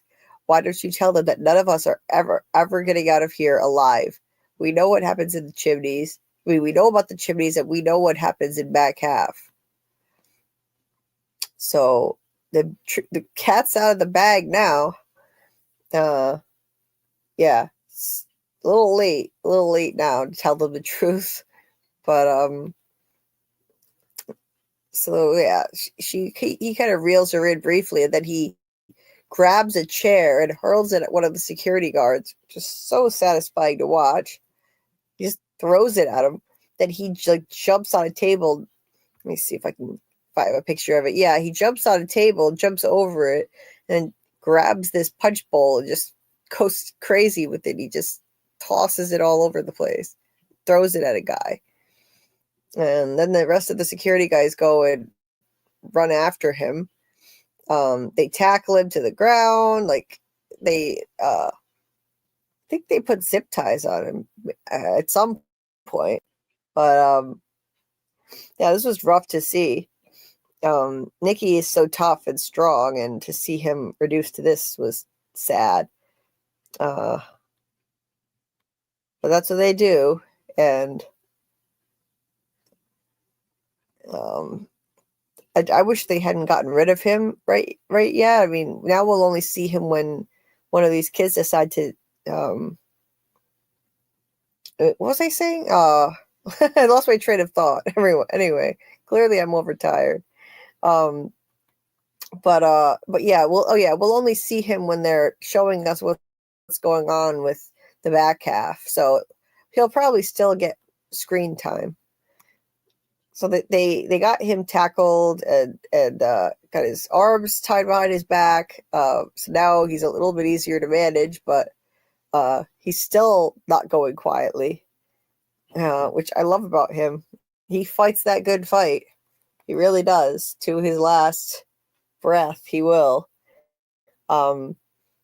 He and also as he grabs he grabs a guard's arm as he's reaching out the taser, and he pushes it into the door center, which screws up the security fixture on that door. So that means they can use it later. They can get through the door, and that winds up being crucial. Tony knees Nikki in the gut, and then they're able to restrain his arms. He tells them all off, and Tony hits him in the mouth and makes him bleed. And the guards drag him out. So messed up. He literally fought until he can't even walk anymore. Just fought tooth and nail. I would have rather seen George go, to be honest. I find George pretty boring, but they chose to take out him. I guess they figured nobody would care as much if Joel got taken out. I mean, not Joel. What the hell's his name? Oh my God, the name is slipping my mind now. George. Is that his name? I think it's George. Anyway. Yeah, it's George. Anyway, so yeah. Avery says he wasn't even that mad. And Luke looks over at the broken door sensor, and he says he was doing it for you and for George and Shaw. So that's why he wasn't even that mad. He was causing that ruckus for them to create a diversion, to try and smash that door security sensor, which he did. It worked. So he's the MVP of this episode. And let me see. So Luke approaches Maureen and says, they're sending me to back half soon. She's like, I thought your TPS test was still inconclusive. And he responds, not anymore. So if you're still willing to help me out of here, the time is now. Did you know that they murdered my parents? She says, what makes you think that? Which is a non-answer. It's frustrating. Just say yes or no. Then Luke says, I don't think it. I know it. And I know you, Maureen. You're better than this. You hate it as much as we do. So he's working on her bit by bit. He's working on her. He knows she hates this place as much as they do. So she's his best shot at an ally. She really is. Best shot, hands down, of an ally within this place. He'll also have Tim on his side investigating, but for now, he's got someone within these walls to kind of look out for him. He says, "You're better than this. You hate it as much as we do." And she says, "I can't. They'll kill me." So that's pretty wild. She says that Luke says, "What if your son is there? It was here. If Jake were here, would you just stand back and watch him die?" She just starts crying and leaves. Yeah. So that was a good way of tugging at her heartstrings, mentioning her deceased child, trying to get some empathy from her for a change. She starts crying and walks out, like Maureen, that is. And Sigsbee continues watching them on hidden camera. Then let's see if I can get back to the Ben scene. So as she's walking away, yeah, like you can see she's crying. She's not a terrible person, really not. There are gray areas to this show. Let's see. So yeah, Sigsbee's watching them. She watches them leave, and then let's see, where is this scene? Trying to find my notes on this. It's not as organized as usual. What notes are you looking for? I didn't take the notes completely in order, and this scene in particular, I'm having trouble finding. Well, this is where well. he goes and where Tim goes and borrows homegirl's car to go investigate the red steps and stuff. Right. Yeah, I guess that's all that really matters. Oh, and they sit down. He shows her some of the stuff that he got from Annie's tent. So yeah, and she was tripping that the crime scene investigators didn't pick up on that, huh? That whole lipstick deal, right? No, they didn't. I don't think they even brought in CSI people. I think they didn't bother. There was no, like... Maybe because, like you said, the chief's in on it. I think the chief is in on it. Yeah. Look at this. This is kind of an intimate thing for him to do. What the hell? He's got his hand wrapped around the back of her neck. She reaches back and holds onto his hand. This is one aspect of the show that I think is weak, and it's not because I have anything. I don't have anything against a romantic storyline. The execution of it is just wrong. They started out hating. Well, she hated him. It was one-sided, and it made no sense. She had no normal reason, no reason that I could discern why she should hate him, just because he's a big city cop. I don't understand. It makes no sense. And now they're getting closer, and it just feels forced. It doesn't feel earned. The way it's written is just so blah. Like, okay, why is he now doing this? And like, she's been horrible to him like 2 weeks ago. I don't know. It's just it's weird. Is it kind of it's weak and rushed for you? You think? Yes, Earned, it is. Yeah. What? I was saying that it's not really earned. Like, in other words, there isn't enough backstory, or how it's written wasn't good enough. It's just sort of like, okay, we like each other, and then boom, you know. Exactly, because they started out like, oh, I don't like you, for no reason, and now it's, oh, suddenly I like you. It's like nothing major happened to change her mind about him. I mean, there was the convenience store robbery, and he didn't take credit for his part in it, but she was encouraging him to do it. So, I don't know. I don't know what else could be the problem, but anyway. So moving on. So he's kind of comforting her a bit, and let's see, where did I put the rest of my notes on this?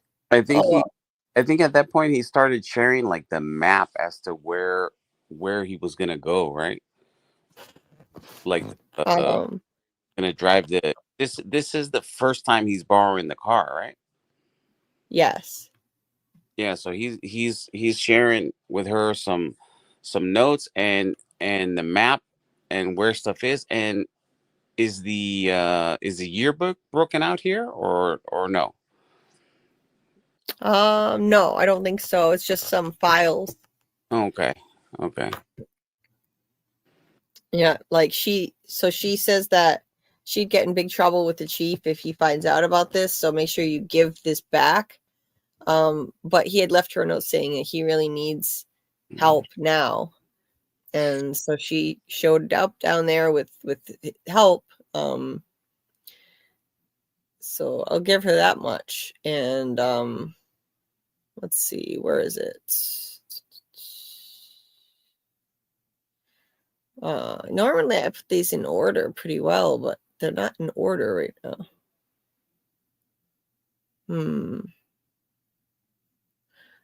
Well, she says that it took her a lot of effort to get these. She'd be in big trouble if anyone finds out, and he should slip those back in exactly as they were. So we can do that.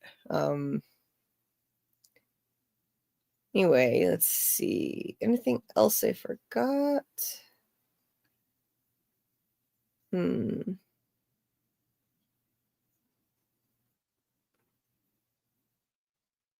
All right. So she shows him the building permits, and he looks it over. He's staring at it like there's something important on it, but I don't know what there could be on it. I really don't know. I think it might just be black screen. So she shares that secret with him, and maybe that's why she's got such a chip on her shoulder, related to men, maybe, and relationships. So he's kind of already charting a course on this really old map. I don't know how he's doing it.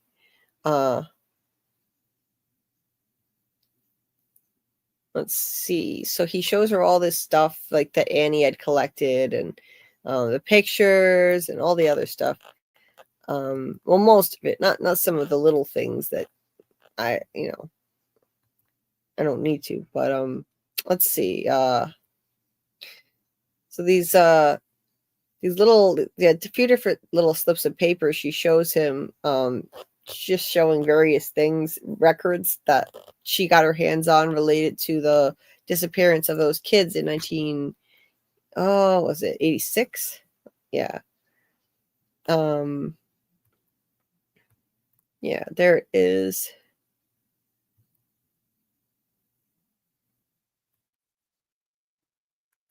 So then they have another little moment where they're staring at each other, and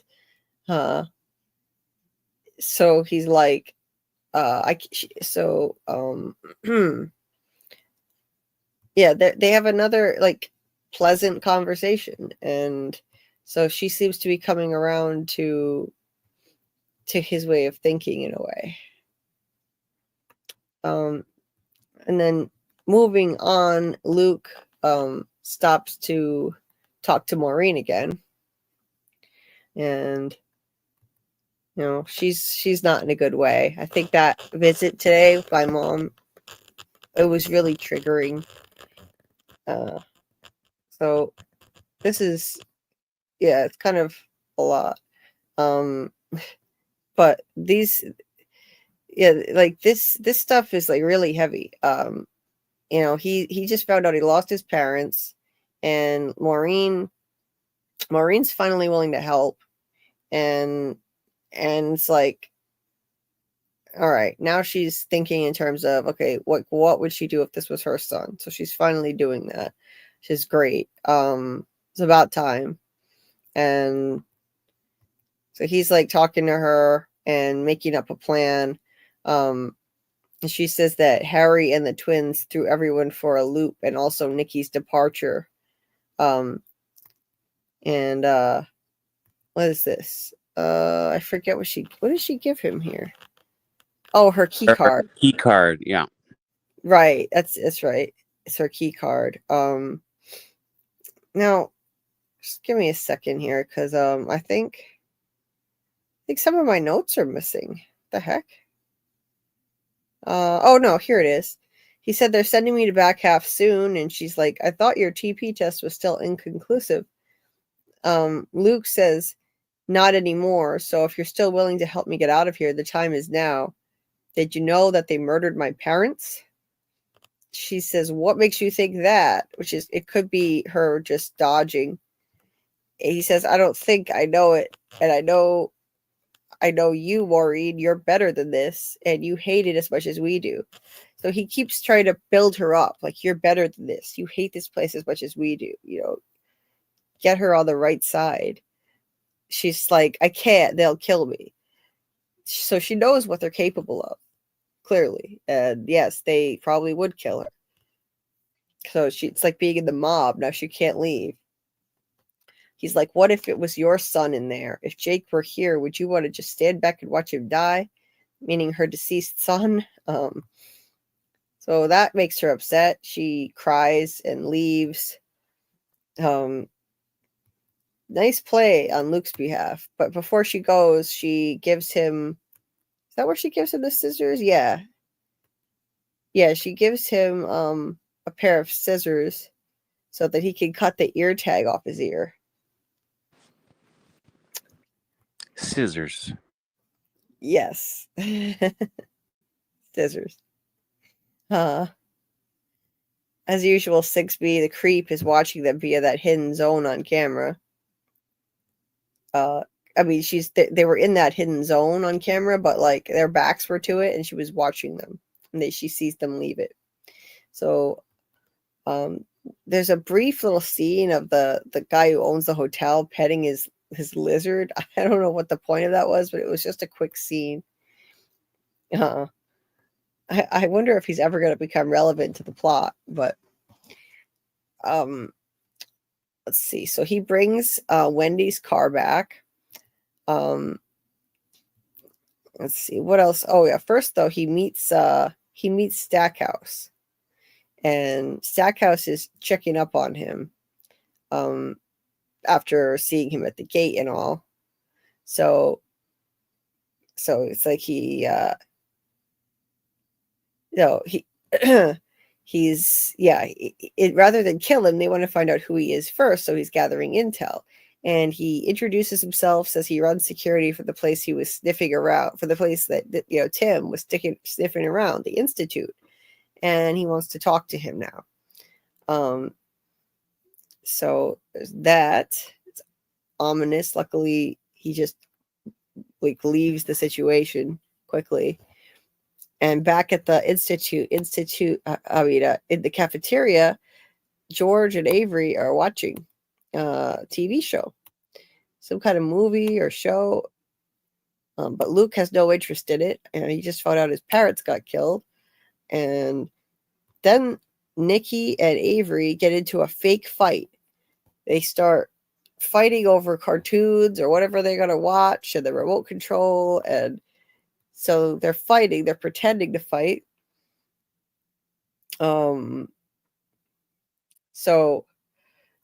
So while they're doing that, creating that diversion, Luke's able to slip out through that busted security door. And from there, he gets into a control room where some of the smoke comes from, in the incinerator. And let's see. And well, in this room in particular, like they're all over the place in this one. He's like, in this particular room, he's actually doing something to the wiring. And I wasn't sure what he was doing when I was first watching it, but then when I was paying closer attention to the whole thing and really listening to the dialogue, Nikki basically explains what it is that he should do. And it was Luke's idea to begin with, but he was just feeling hopeless and didn't want to carry it out. It's the motion detected heat sensor things. So there's like, it senses their body heat. So if it can raise the temperature in there, then it could produce some kind of whiteout effect on the cameras, as Luke puts it. So be able to so like that should, like, I guess help, but I've never heard of motion sensor cameras like that, which are running based on body heat. It's weird. But for the purposes of the show, it works well. The security guard. That is weird. It is, right? Yeah. Yeah. So,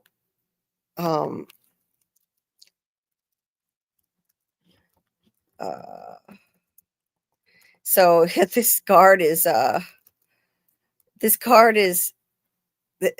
breaking up this fake fight.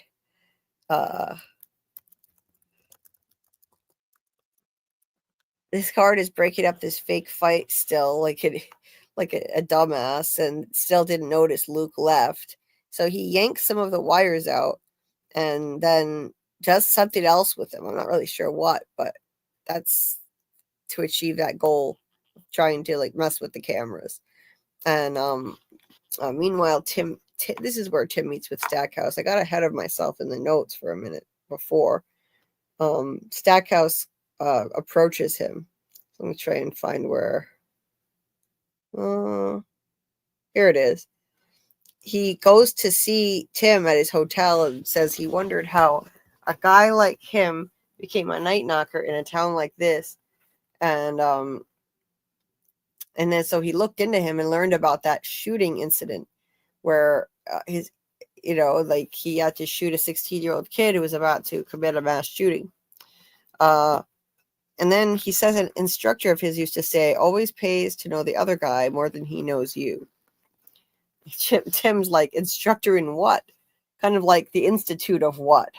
I like how secretive it is and how vague the terms are. And Stackhouse, of course, doesn't answer, but says, how do you come to be outside our place this afternoon? And Tim says he'd been hiking, that whole spiel. He's been getting up to speed on his local history, too, and asks if Stackhouse was working there when those kids drowned. And he's like, a friend of mine has a theory that the kids weren't really swimming that night, that they got bored and got caught breaking into that place. Then he asks Stackhouse to interview everyone who showed up at their gate. He's like, especially those with military backgrounds. Smart of them. They really should have done that from the start instead of just letting them loose. There had to be a better way. Let's see what else. Stackhouse says there's a lot of they're the topic of a lot of conspiracy theories, and they used to ignore them, but in the age of social media, that only allows them to fester. We decided it's time. See, he said, quote, we've decided it's best to confront them directly. And he asks about his friend, like maybe he can reassure his friend. Maybe he can reassure this person, his friend of his. And Tim's like, well, you can't. She's dead. Meaning Annie, of course. Steve Stackhouse is like, if you have any questions in the future, please don't hesitate to reach out. And then just leaves. Yeah, he's so cold as ice. Cold as ice. He could at least feign compassion just for the sake of keeping the place under control. Inhumanly cold. Like when he said when they were fighting with Harry, he's like, they might get damaged. Yes. He didn't say they might get hurt. He said they might get damaged, like as though they were inanimate objects. Who talks about human beings like that? What human being talks about human beings like that? Yeah, you have a point. It is an interesting theory and maybe correct. Yeah. Anyway, so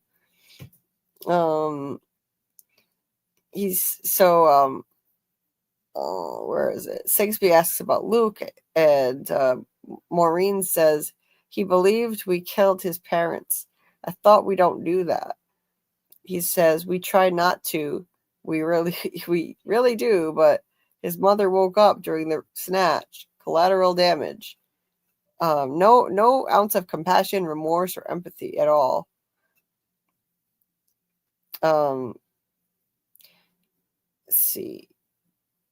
He's like, have you developed an attachment to him? I mean, she says, Sigsbee, have you developed an attachment to him? Let's see. No, actually, wait a minute. I take that back the first time. I think it's Stackhouse who said that, right? Or is it? Oh, wait a minute. Who said what, Julie? I'm trying to. My notes are all over the place for some reason. They're not in order. What the heck? Hold on. Oh, wait. I think I figured it out. So yeah, so he leaves. I just had to skip forward a few pictures. So Maureen says Harry and the twins threw everyone for a loop. Yeah, so that whole thing about his parents, and then so she asks Maureen, have you developed an attachment to him? That whole collateral damage thing she said before too. Maureen says, of course not. Have you ever? Sigsbee coldly says, no, I'm proud to say I haven't. You know the protocol for undue attachment. Stay away from front half until Luke graduates, and in the meantime, go home. Ouch. Maureen says it's a sparkler night, and she's supposed to assist. She says she can finish her shift, and so Sigsbee says she can finish her shift and stay away from Luke, and Maureen agrees to that and leaves. It's sad how close she got to. Well, wait a minute. Yeah, like she had her own son, and we don't know what happened to him. But yeah, that's clearly a source of trauma for her. She won't even talk about it. Let's see. Then moving along, Jim and Avery and Luke and Avery getting the snack out of the vending machine. And it's pretty much a pointless scene. I don't know why they even put that in there. Because this is the meaty part right here. It's the meaty goodness of this episode. It's full of these kids in back half, including our very own Iris, and now Nikki, who's not yet. He doesn't yet have dark circles under his eyes, but I'm sure he will. This place will drain the life out of him. So, sucks to see him over there. I would have rather seen almost anybody else but him go over there. But it is what it is. Let's see. Yeah, she looks like hell. The dark circles under her eyes are crazy. They should be like giving them all vitamin D from the lack of sunlight. They look like haunted, like sickly. So then let's see, where is it? She says to the whole group, movie night's training. This is real. This is your mission. That's why you're here. Everything you do is in service of this. And it's, yeah. So yeah, like this is why they're here. Like this is the end all be all of why they're here. Now they can just tell them because they're gonna be catatonic soon anyway, and they're trapped there and too drugged to do much. So this was crazy how she revealed it. I figured we'd have to wait till the season finale for some kind of big reveal. So I'm glad. I as much as I love this show and I don't want it to end, I'm gonna run out of time for other stuff. Anyway, Hendrix So Hendrik shows up and says, seeing as how you haven't had any time to acclimate, we won't expect you to pull much weight here. Just sit back and enjoy the ride, as they say. Let's see. I'm sure Miss Benson will be happy to talk you through it. Yeah.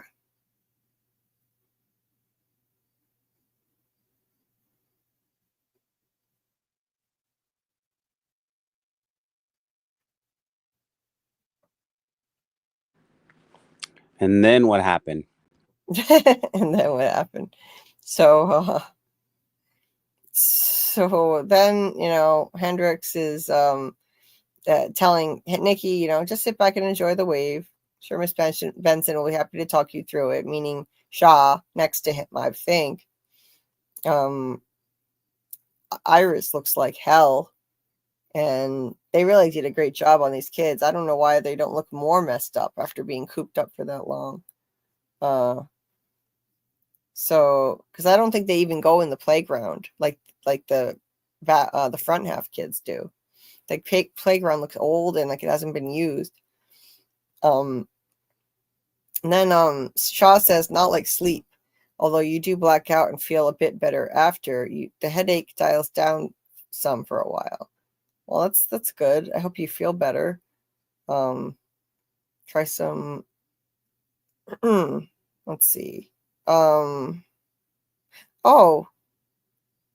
yeah. She's like, what's her name? I always forget. It's Kalisha. She's like, you feel better after. And it's like, why is she always putting such a positive spin on everything? Like, oh yeah, it's not like sleep exactly. We just go into a trance and yeah, you do black out, but you feel better after. The headache dials it down some for a while. Like how do you put a positive spin out of this horrific stuff that they're being forced to do? It's so bizarre, but that's just her personality. And like Sigsby says, after tonight, Iris is going home. Say your goodbyes. She's ominous. And Iris she corrects her and says, after recovery. Sigsby's like, oh, of course. Congratulations. Yeah, okay. She says, I'm ready. Whatever happens, no more headaches. She's just so tired of her head hurting all the time. These kids have terrible headaches from being connected to the hum and harnessing their psychic powers to be used to assassinate people, draining them, human batteries. And like Nikki grabs her hand and says, so you've got that going for you, which is nice, meaning no more headaches. And she kind of repeats, which is nice, with her voice breaking and tears in her eyes. Great acting by this young actress. Really good acting. I've noticed all season long. Hendrix says it's time to get started. He puts a helmet on Iris's head with a green light. Let's see if I can get to that. This scene was shot so cool looking. So cool with her out in front leading all the others, and this thing strapped to her head, kind of like an Oculus, I think they're called. Very, very cool. So it's like virtual reality, and she is placed in the mind of the doctor, the Russian doctor. So it's like, what is this? This big spot hypnotizing them or something? It's interesting. I wonder why the green spot. Maybe that's the keyhole. Oh, maybe that's the keyhole. Yeah, it looks awesome. And through it, she starts to see this Russian house and goes into it. Let's see, in her mind, anyway. And my picture will overload. Come on now. So she goes in, and there are all kinds of seedy looking people in here. Okay, so yeah, not a place she should be going by herself. It looks like the beginning of a John Wick movie, where that doctor's going. Yeah. It's it looks intimidating, and anyway, so she's putting herself in his mind, projecting herself with telepathy. That when it gets strong enough, they can project themselves into someone's mind and even control their movements. That's the idea of it. That's the conceit that they're using. You can. It is a lot like a virtual reality video game where you can control stuff by moving. She's able to control stuff remotely this way. The guys give him a metal detector. This asshole is there waiting for him. He's like, "Oh, it's all right, enough. They can stop doing that." He's like, "We wouldn't be here had this man not long since proved himself loyal. Also, he's seen what happens to people who try to harm me and their families. There's an ominous threat, a thinly veiled ominous threat." Yeah. Also, yeah, he's seen what happens to people who try to harm me. Yeah, I'm sure he has seen. So, yeah, this is a cool shot of Iris. The light shining on her face. And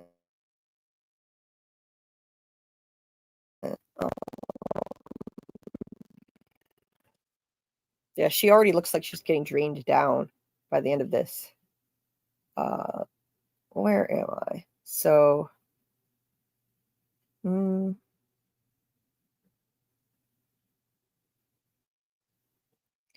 oh, and by the way, before they started this, Hendrix said, "All right, everyone, you know the drill. Try to give yourselves over. Mr. Wilhelm," that's Nikki, that means you lean into the hum, nothing else. Let it carry you. The conductor is the only one who stays present. And she's the conductor for this. And let's see. Nikki said, "Never been much for giving myself over." Well, of course he hasn't. He's a tough kid. Hendrix was like, "Well, in this case, I advise you to rethink it for your own safety." So resisting it is dangerous, clearly, and it can cause some of those health problems that we talked about last time, with the mind, with the brain, and certain other things can cause it. But her father, meanwhile, tells the doctor about her pants, and the guy said if the cortisone shot agreed with him last year when he had it last, he said it did. So yeah, let's see. Let me catch up with the pictures here. Yeah, see, these kids look like The Walking Dead. They look like zombies. The black makeup under their eyes. So the doctor comes up and he's like, "What kind of pain do you have?" Let's see. It's like, "There's an ache. Worst when I must go downstairs or even downhill." And this doctor, his other doctor said he gave you a cortisone shot last year. Is it agreeing with you? The guy's like, "Well, yes, it helped me a lot. He's still here." Not that he seems like a pretty messed up guy. Like I get the sense that he's like kind of like a Russian mob boss, and they're bad news. But he has a soft side at the same time. There's Saxby and I always forget her name in the show. What's her name in the show? Who was it again? Jane. Her name is the first name of Miss Sigsby. I was trying to remember her first name. It was Julia. I never heard her first name until this episode. Anyway. Yeah, it's not Julie, it's Julia. Yeah. Yes, it's Julia. Anyway, let's see, where am I in the notes? So, let's see. Hendrix asks Iris, "You still with us? You have control?" And she says, "I think so. I can feel him breathing." And he tells her to he look for fentanyl citrate. The bottles, the pill bottles, are marked in Russian, but he says the doctor, if this Russian doctor can read them, she can read them too. That's a really interesting little tidbit. So even though she's never studied Russian, if this Russian doctor can read those bottles, she'll be able to read them in her own voice. He's not even possessing her. That's really cool. She's able to do it. And so Hendrix is like, "Tony, can you confirm they're in the flow?" He's like, "Yeah," he confirms. So she's taking the fentanyl. Let's see. Too many pictures. Okay. So she's looking more weird stuff on there. And then he kind of blocks the way like this is 9th grade. He just stands there, being a jerk as usual, enjoying this too much. He enjoys all of this too much. He's like a sadist. He lights the sparklers and kind of just walks around with them as the kids are in a sort of a trance, catatonic trance. Circles under their eyes, drained. Let's see. Iris trembles a bit. The man, the Russian guy, is injected, so he is successfully taken out. He collapses on the floor, and his security guys tackle him, and so that was the end of that. Did you have a screenshot of that or no? A screenshot of what? Of the Russian dude like foaming at the mouth? Oh yeah, I think I do. Yeah, somewhere in here. So like, look at the sparklers. Like, I found this kind of, I'm not gonna lie, I found this kind of corny. Some of the stuff in this show is corny, and like, look at the serious look on Tony's face as he's holding this sparkler. Like, what is going on? Sparklers, really. And just the way he walks around brandishing this thing, parading it around, it's just kind of goofy to me. But I agree. What's the point of the sparkler? I don't know. I really don't. They look silly. And I associate those with childhood because I used to have fun with sparklers when I was a kid on the 4th of July. And so it just seems like a real childish thing to be holding. He looks goofy. Look at the way he's like holding it and like looking at people. It's so weird. I don't know. I don't get it. Yeah, she's getting drained. You can see it. She's completely getting drained of her life. So yeah, there he's getting his fentanyl shot, and he immediately becomes severely ill. Like, what's happening? And I think I might have missed that screenshot. I don't have one of him collapsing and foaming at the mouth. But Hendrix and Sigsbee are perversely happy that they just assassinated a guy. Maybe he's a serious threat. Maybe he's some kind of dangerous person, but even so, it just seems kind of ghoulish to celebrate that they just successfully used up a bunch of innocent kids to assassinate somebody else. These people are absolute sociopaths. Either that or, I don't know, something else could be going on. It's what you're thinking. And yeah, Iris. Oh, there it is. Never mind. I got the picture of him foaming at the mouth. Ew. That's gross. So it's too late for them to save him. He's dead really quickly. Must have been a high dose. They restrain the guy, so that's another keyhole that opened, I'm sure. We just don't know the name of that one. Let's see. Tim is driving home.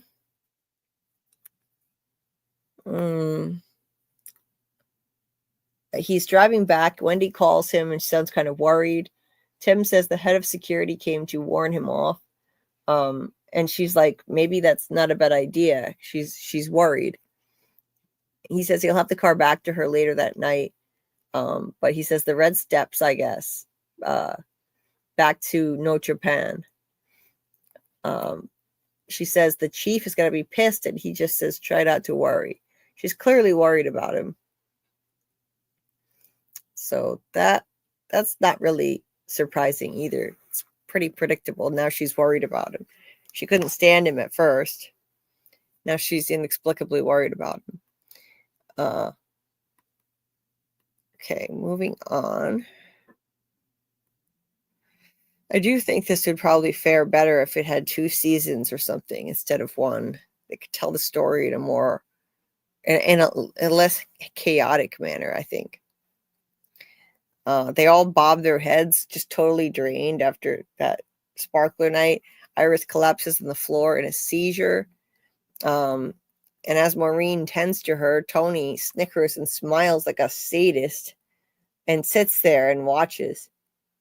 Where is it? I have a shot of him just sitting there. But yeah, she's convulsing on the floor. Oh yeah, there he is. He just takes a seat, just sits there all cash, like smiling. What a ghoul. That's ghoulish. He's like, and he smiles at Maureen and says, Jesus, you act like you've never seen this before. God, what a dick. He's truly a sadist and a I don't even know what. Like, sadist seems like the best word I could think of for it. And he gets off on the power of all the stuff he does. He has this in his power.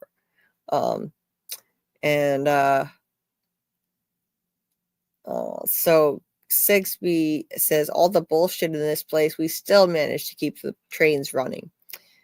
And Hendrix responds, not sometimes, you. I hope upstairs realize how lucky they are to have you. So he's like, you have every right to be mad at me, and I just wish you would celebrate, like always, with, I wish we could celebrate. And anyway, so there's that. I didn't scroll through the pictures quick enough. Hold on. So he said upstairs, right? Did he say it again? Yes, he did. Yeah, he didn't point this time, but he said upstairs. What's upstairs, Julie? What's upstairs? I mean, maybe there could be a literal answer to it, and maybe there's just a floor up there where the executives are, but I don't know. I get this. I get the sense there's something else going on myself. Let's see. Iris is just kind of like catatonic already, just kind of laying there. She goes from the seizure to just staring into space. Sigsbee goes off to smoke. Hendrix tells her to meet him in the storage closet, and he thinks this is a positive thing, that he's going to get some, but that's not happening, at least not right now.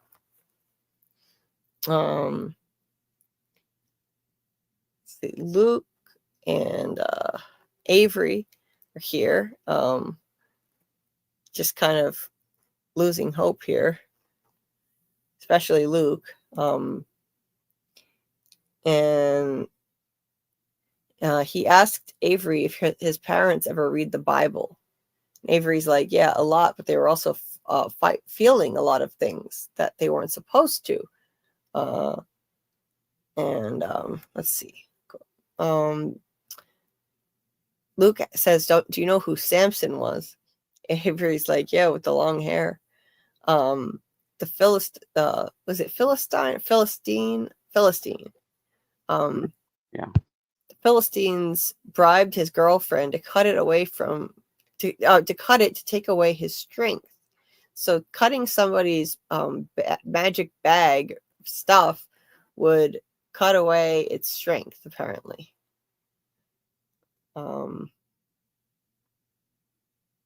Let's see. So anyway, Luke is like, that's right. Then the Philippines took him prisoner. Samson prayed for the last time in his life. First time rather, sorry. He prayed that he would be able to regain enough of his strength to get his revenge. And when they brought him down to that temple place and conquered him, when they brought Samson to their temple to show they conquered him, he brought the whole place down on top of them. So that's what he's imagining doing, like bringing the whole place down, this whole institute. Avery was like, was he still inside the temple when he pulled it down? And Luke said, yeah, but he still won. Sometimes you win just by showing you're still willing to fight. That's what Avery said here. It's a great quote. Let's see. Well, in this part here, they were like, Iris was on the floor convulsing, and then when she stopped, then they put her on a bed and just rolled her in with the other catatonic vegetable kids, Cabbage Patch Kids. It's a shame. For Iris there. She's a really great actress too. I think out of the kids, she does a great job. Very believable. So Avery said sometimes you win just by showing you're willing to fight. And Luke said, we're going to do more than that. We're going to bring this whole place down. So he's really thinking big now. Bring the whole place down. Avery says it's almost time, and Luke is like, I hope it's hot enough for the cameras to work. I think that's what he means. Those weird cameras that require heat for the motion sensors to work. It needs to be some kind of heat source. And then so he tries to get Avery to cut his ear tag off, but Avery's too squeamish and he can't go through with it. You can't expect him to handle everything. So he's a really great kid and everything, but he's just a little kid. So he couldn't do it. And okay. So then Luke just goes over and does it himself. He takes scissors and he just cuts it off on his own.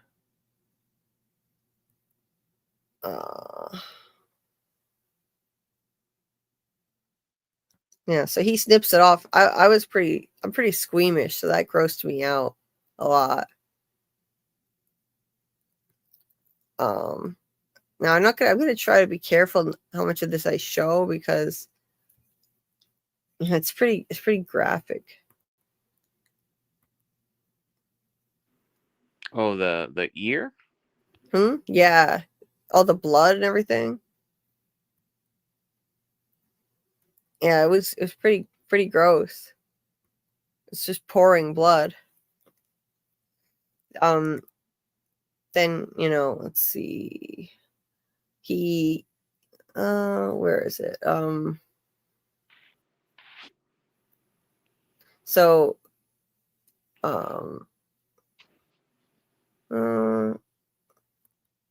He hugs Avery. They developed a really sweet little relationship, like an older brother and younger brother. That they stick up for each other. And also, I didn't mention this, but in back half, when they were putting Iris into a bed in recovery and everything, Avery was like riding along in Mora's head in some way, saying she's headed back home, and Sigsbee and Stackhouse are on their way to storage. Gee, I wonder why. Need more pencil erasers or something. Not really. We know what they're meeting up for in here by now. It's pretty clearer than ever now. Let's see. what else is here in my notes?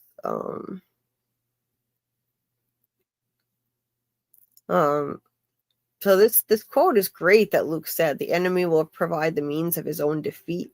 It means we have to turn our strengths into weaknesses."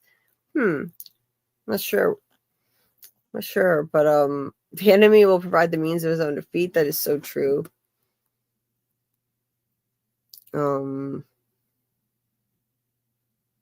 Let's see the next part. The storage closet. Hendrix was afraid after the other day that she wouldn't want to do this anymore, and she's like, "We're only here so that if Stackhouse checks his feed, he'll know we're sticking to routine." Hendrix asks if she's okay, if she needs ice for her lip, and she says that it's his pet project that Luke helped her with, and she's sending it to back half tomorrow. And Hendrix begs her not to go. Of course, typical kid thing. This camera, it's so obvious that it's there. Like, these kids are too smart not to realize that. If they didn't, I think I'm missing some screenshots here. Oh well. Let's see. Then Avery basically talks to Luke in his head, telling him the coast is clear. He told him when he could get out of that hotel room, or not hotel room, that institute room rather. And so he left, and now he's walking the halls a different way, and there aren't any scary, disturbing posters on this end of the school, so it should be all right to walk in.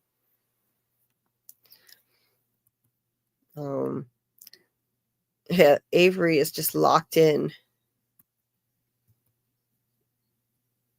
And then let's see, Maureen.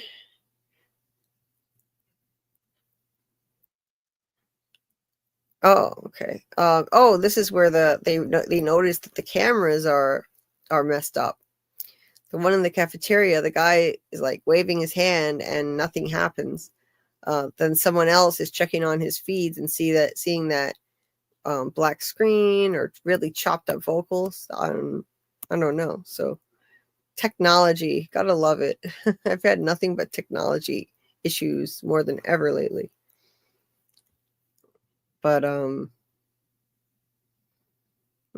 so yeah, Luke is just kind of looking around the corner, and else.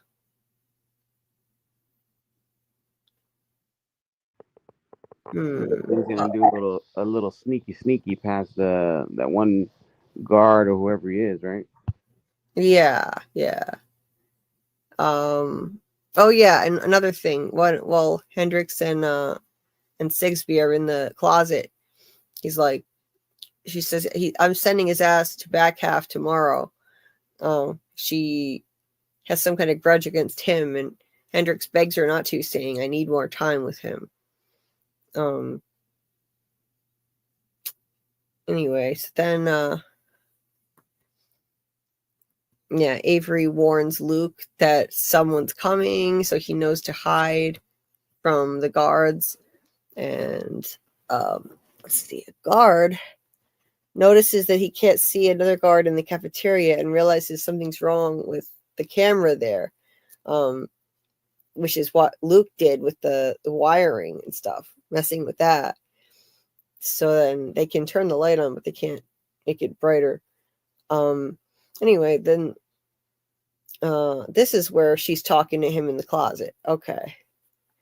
Had it a little bit backwards, but yeah. So she's kind of cold and harsh to him. He's like, "Oh, I was afraid the other day you didn't want to do this anymore." And then she leads with, "We're only here so that if Stackhouse checks his feed, he'll know we're sticking to routine." It's like, ouch. Okay. And he asks if she's okay. Does she need ice for her lip? And she says, "Well, your pet project, Luke, did this, and he's I'm sending his ass back to back half tomorrow. And he's like, you know, please don't. I need more time with him and stuff like that. But then, yeah, she's. Let's see what else. Sorry, this is a little bit slow still. I tried rebooting it, but anyway, we get to. Let's see. There's Luke. He's hiding just out of sight.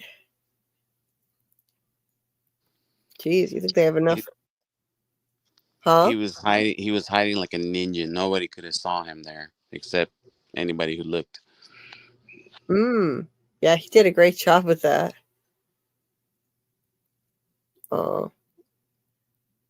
So yeah, Maureen pulls around with a cart full of towels, and Tony wanted one, and he just wanted to use one lousy towel. She's like, no. She pulled out of his show and was out of it for 138 episodes. And then, like, let's see, what else is here? Yeah, so he's like being flirty with her and trying to take a towel, and yeah, that's gonna be a problem. They shouldn't let him do that. So she helps set up for the sparkler night, as you can see. Let's see. Then this is just like the opening scene. I mean, from the opening credits. There it is. There are all the beds. You know, she comes in with her ring light on, or her special light on her forehead.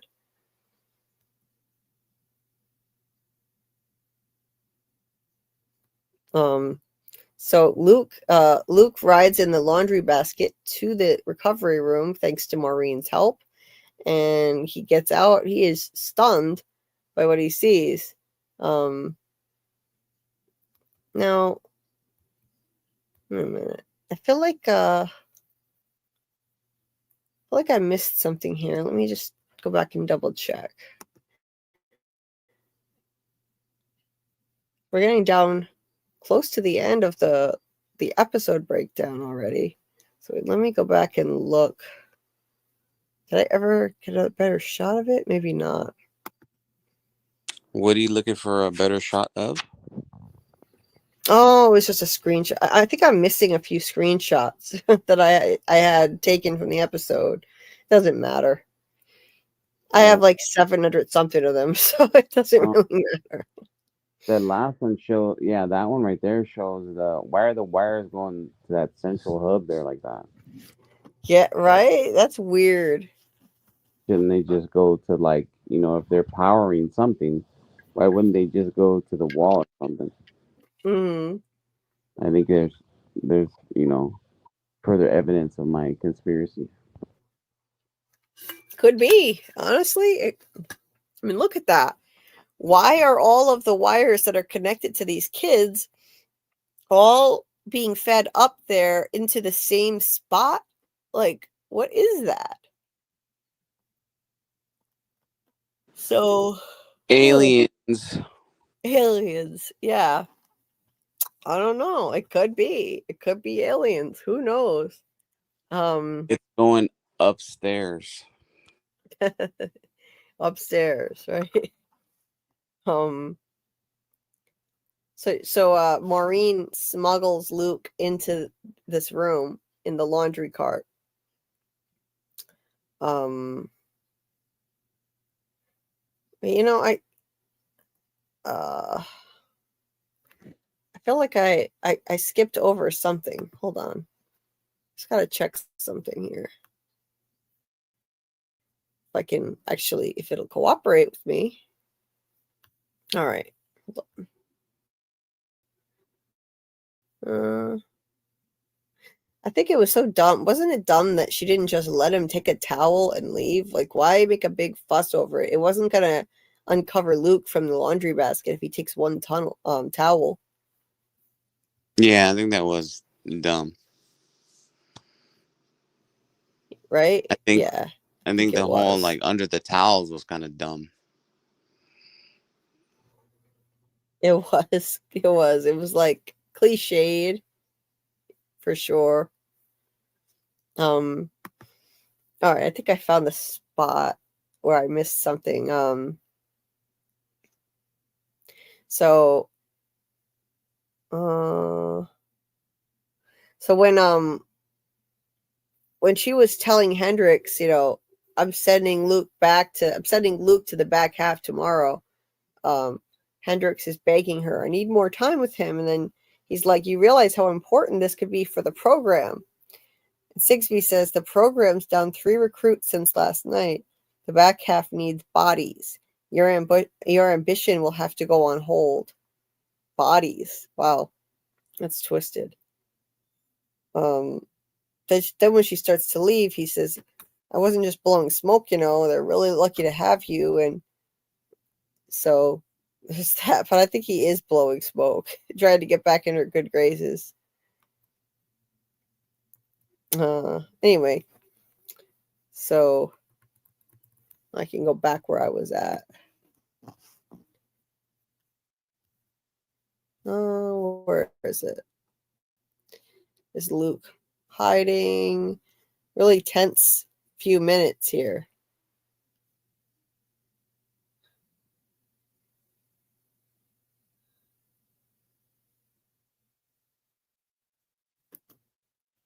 Okay. I was trying to find my spot again. Okay, it was back down here. There we go.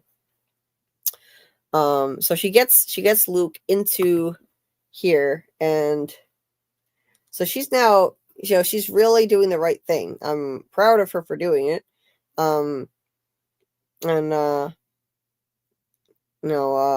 Let's see. She even passed by Sigsbee pushing that cart and just kind of walked on by. Tony, before I move on from that last scene, Tony said something so weird. He said, me and Zeke got a liberty, meaning like a pass. It sounds like I'm pretty sure the people who work here are not allowed to leave the grounds and just have to live there. In order to get out of there, they have to get a liberty, some kind of a pass to let them leave. That's what happens in the military. You get I forget what they call it. You go on leave, I guess.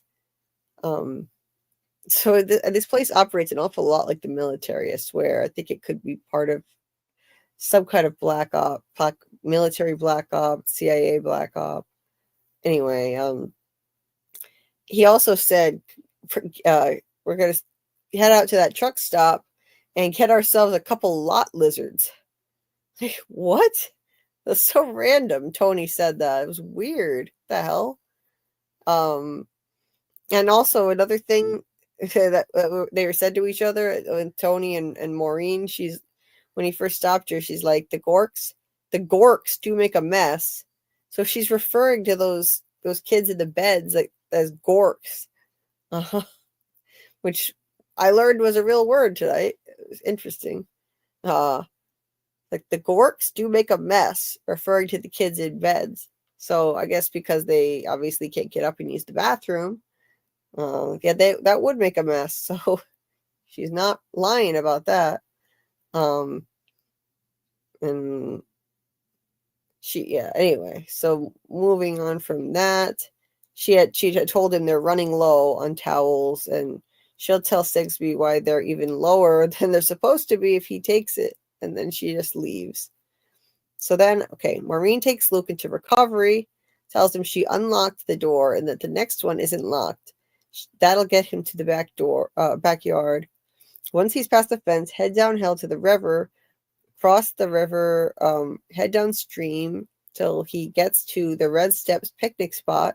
Sounds dangerous. Kids drown near there.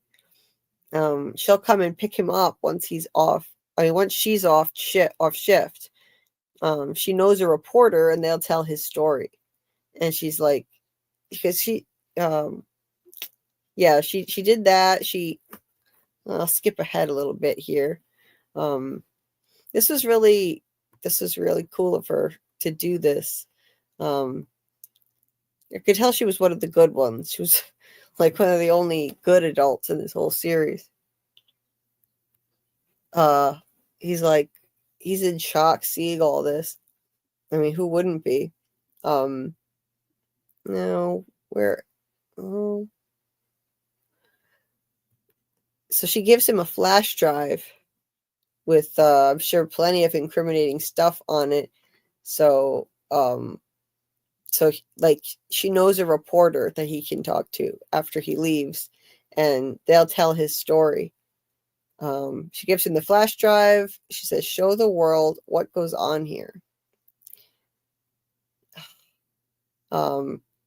So he's like, "We're going to show the world together." And she says, "Don't worry about me. I want you to, sorry, don't worry about me. I just wish I never saw this place." How did she end up working here anyways? But I want to know, like, how and why has she stayed? She doesn't even care if they unalive her now. She's just willing to sacrifice herself. Because he said earlier, like, you don't have to do that kind of sacrifice. But no, what I mean is she wasn't willing. Sorry, she was not willing. She was like saying, "Oh, I can't, they'll kill me. But now, in the span of one episode, she's already changed her tune. Now she's basically willing to sacrifice herself after telling Luke, "No, they'll kill me. I can't do anything about it." Well, now she's changed, and I think she's probably a goner, unfortunately. They're going to figure out what she did. Like, they figure everything out. You can't get away with anything around here. You can't even get away with lying in your head, just your thoughts. Because there are telepathic people here. It was kind of sweet. He hugged her, and it was a nice moment. Unfortunately, so I don't know what this light is about exactly. Like, why do they have a light on their faces? Like, yeah, I can't really think of a reason. I would assume it's still drawing out like something from them, like making them see something in their psychic abilities or psychic powers are being juiced, and it's heading up those wires up that central bundle there. Well, it could very well be because why are they all going up to the same place? That's strange. Or they're all just tied together. It's a part of their connection, and they all see the same thing at the same time. They probably all have the same dreams. And Luke notices that she's there, and he runs over to her. I was just thinking, watching this, like, get out of there, Luke. She's out of it. Like, just leave her. There's nothing you can do for her. But I get it. I get the guilt complex and feeling he needs to help people, and What's the purpose of that scene? I don't understand it. Is it just so that someone comes in there and sees that she doesn't have her helmet on? Well, I think he was initially thinking he was going to try to take her with him, but that just wasn't logical. She's in a hospital bed, and so it's just, yeah. I was like yelling at the screen, like, "Don't get back on track here. Get back to the plan. This is not part of the plan." I get that he'd be his head would be turned by a friend of his, when he would care, and he was like, "Oh, we're gonna get you out of here. It'll be okay. Oh, it'll be okay." And then she just babbles something random, and he Yeah, he kind of just backed off and was like, okay, I get it. I know what I have to do. He kind of just like glanced at her. I didn't get the screenshot, but glanced at her one more time. Then he heads into this room, past the crematorium, and you're outside. Oh my god.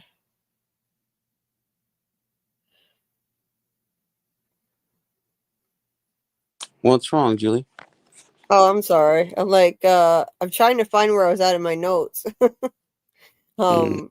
My notes are kind of, I thought they were organized, but they're too wordy, so I keep losing my place. Anyway, I'm coming to the end anyway. Yeah, we're So almost. yeah, I'm coming to the end. I was just like skipping around because I thought I missed something. But this was such an eventful episode that I took way too many notes. Uh like a whole bunch.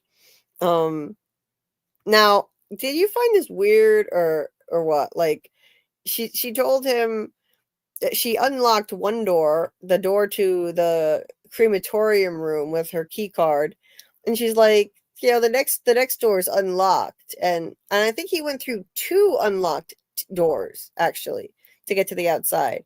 You would think that they would have layers of security so that they'd all be locked, not just one. You Yeah, know, like she unlocked the door to the crematorium, and then the next two doors were just open. Why? yeah. I I don't know. I feel like there are writing flaws here and there in this show, and that's one of them. Like that's just not logical. So anyway, the door is open. He goes out there. He sees that, and that's got to be upsetting. His friend is there, catatonic and helpless, and he sees that ominous thing, and he's got to just walk on by. And I was proud of him for just walking away and not being a dumbass and trying to take her with him when she was catatonic. There's nothing he could do for her at that moment. He's not strong enough to like pick her. He's kind of scrawny looking, and I doubt he'd be strong enough. I mean, maybe depending on how tall Iris is, but to like pick her up and try to carry her out with him or something. Um, so I was worried that he was gonna like ruin the plan by spotting Iris. Like, all right, we're gonna get you out of here. Don't worry. Like she can't even hear you. She's catatonic. You can't do anything for her. You got to get out of there. The best thing you could do is get out of there, try to get help so they can get her and all these other kids out of there.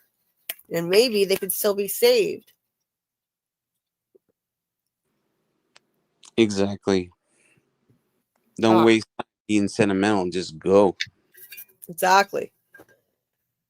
So yeah, it's just I was so relieved that he just backed off when he saw the state she was in and said, "I'm sorry," and walked away. Like, oh, what a relief. That stupid trope where something makes a person go back and slow it down too much, and then the plan gets fumbled, whatever plan they're doing.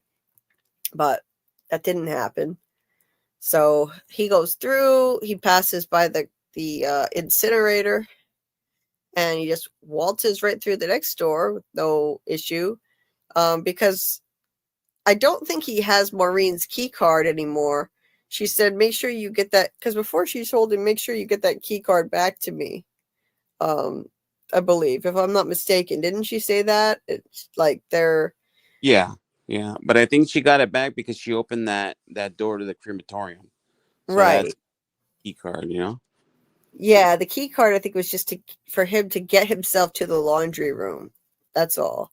So he can meet up with her. And because she's like, she needs that back because they're weird about their key cards. Right. They would notice that would trigger a full lockdown. They would notice that was missing. So he went out the next door, no key card. Then he went out another door, and let's see. Then then I think there's one last door.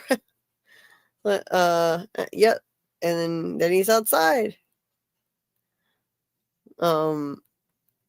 so that's the end of that. That's the kind of cliffhanger kind of ending where he steps outside and now what? Okay, pretty big deal to end the episode like that.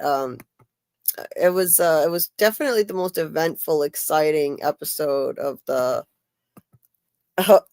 season so far. And it was a lot that was packed in, and it was also the longest. It was the longest episode at 58 minutes long, which is awesome. I think they should all be an hour long, and so should From, as a matter of fact. We get ripped off sometimes with shorter episodes. So I was thrilled when I saw it was at a 58-minute runtime. I was like, hell yeah. So let me get to some more of your comments here. And apologies, I haven't checked in as much as I usually do. I am exhausted. I was just like, I'm burning too bad. Yeah. Yeah. I'm exhausted tonight, so I apologize. I usually like to check in more with you guys and you know, and not just blow through the episode like that. But I'm so tired. It's been a bit busy day on very little sleep. Anyway, so let me check in and take a look at some of these. So Doc said that song is called My Puss. Oh my god. The music video features Margaret Cho. The song that he was talking about earlier that he was quoting.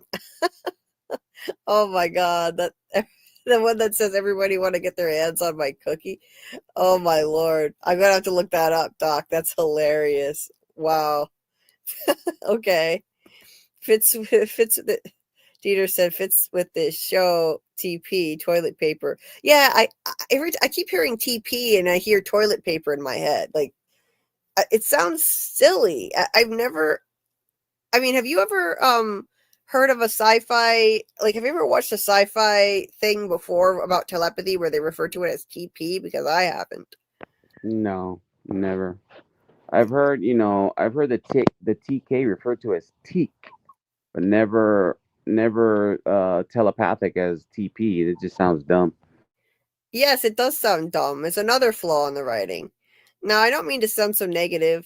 I'm enjoying the show. I just have some critiques of it. That's all. Dieter said almost 30 likes. More likes than Pandecolima shows us something. That was earlier. That's funny. Yes, I don't know where the likes are at now. Can you see that? Can you see that, Carl? How many likes we have? Because I don't see it. I'm gonna have to pull up my YouTube. I can on my tablet. I'll check right now. I want to check who the top fans are tonight too. Anyway, so I'll have to pull that up. We've got at the moment it looks like we've got 32 likes. Nice. Okay. Yes, please hit the like button if you have not yet done so. I would really appreciate it to help people find the stream. Doc said they do Sparkler Night different in the book. The kids, this is interesting. Thanks for the context, Doc. That reading the book in conjunction with the show. That's interesting. An interesting, like approach, because usually people either read the book first, then watch a show or movie, or vice versa. And you're doing both at once. So that's interesting. And you could run the risk of accidentally reading too far and spoiling stuff for yourself. So you got to be careful with that too. So anyway, sorry. He said the kids semi-blackout and then they stand in a circle holding hands. I liked it better this way, I think. Although it might be kind of creepy standing in a circle holding hands, but this was great the way they did it. I liked it. TP and PC, yeah, computer, like Bill pointed out here. Steve said, in case anyone wasn't sure, don't put cats in bags, people. This has been a public service announcement.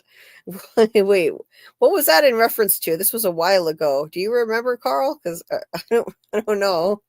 Cats in bags? No, I don't. Yeah, I don't know where you put, where you got cats in bags, but yeah, it's It's not a good idea. Like, have you ever seen those videos where they get stuck in a plastic bag and the bag itself is scaring them, so they just perpetually uh, run away from themselves? Oh my God, no. I need to see that now. I love cats and their crazy antics, so that sounds hilarious. Cats love to get inside bags and boxes. So, yeah, that sounds funny. Bill said Luke tries to appeal to Maureen's better nature. Yes, he does. Yeah, you know, he like, thanks to Avery, he figures out that she's their best bet at an ally because he gets in Maureen's head and he knows that she is the only one working there who feels guilty. And this could like it's interesting, either everyone who works there is a sociopath except for Maureen, or maybe like if Carl's theory is right, maybe they're not human.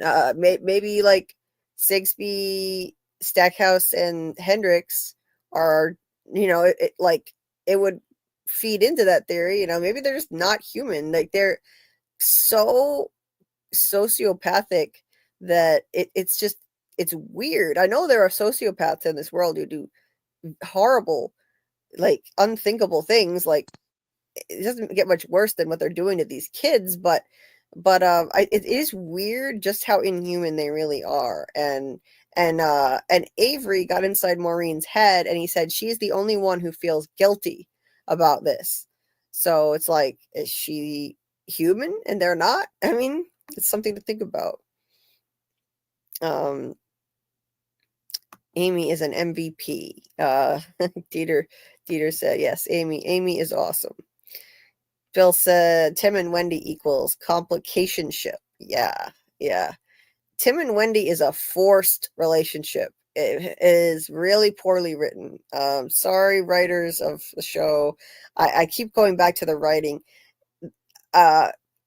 It's the writing that's the issue. And, it doesn't matter how great of a cast you have. If the writing is off, then it throws everything off. You've got Mary Louise Parker. She's amazing. She's been in a lot of great stuff. She was in Weeds, all kinds of things. And Robert Joy is a world-class actor. He's phenomenal. He's amazing on From. He's so good. And there's nothing wrong with their performances in the show, but the writing is off. It's the writing. And not all of it. Some of it is fine. Some of it is okay, but some of it is just weird. And yeah, there's just some issues. Ben Barnes is great too. Ben Barnes is a really good actor. There's a lot of awesome characters too, but the writing keeps floundering, if you ask me. Steve said, yeah, the chief has a weird rule about no APBs or something too. Does he really? I don't remember that. Yeah, I think the chief is in on it. I think the chief is corrupt. He and possibly that guy, that inept cop Drew, are in on it, I think.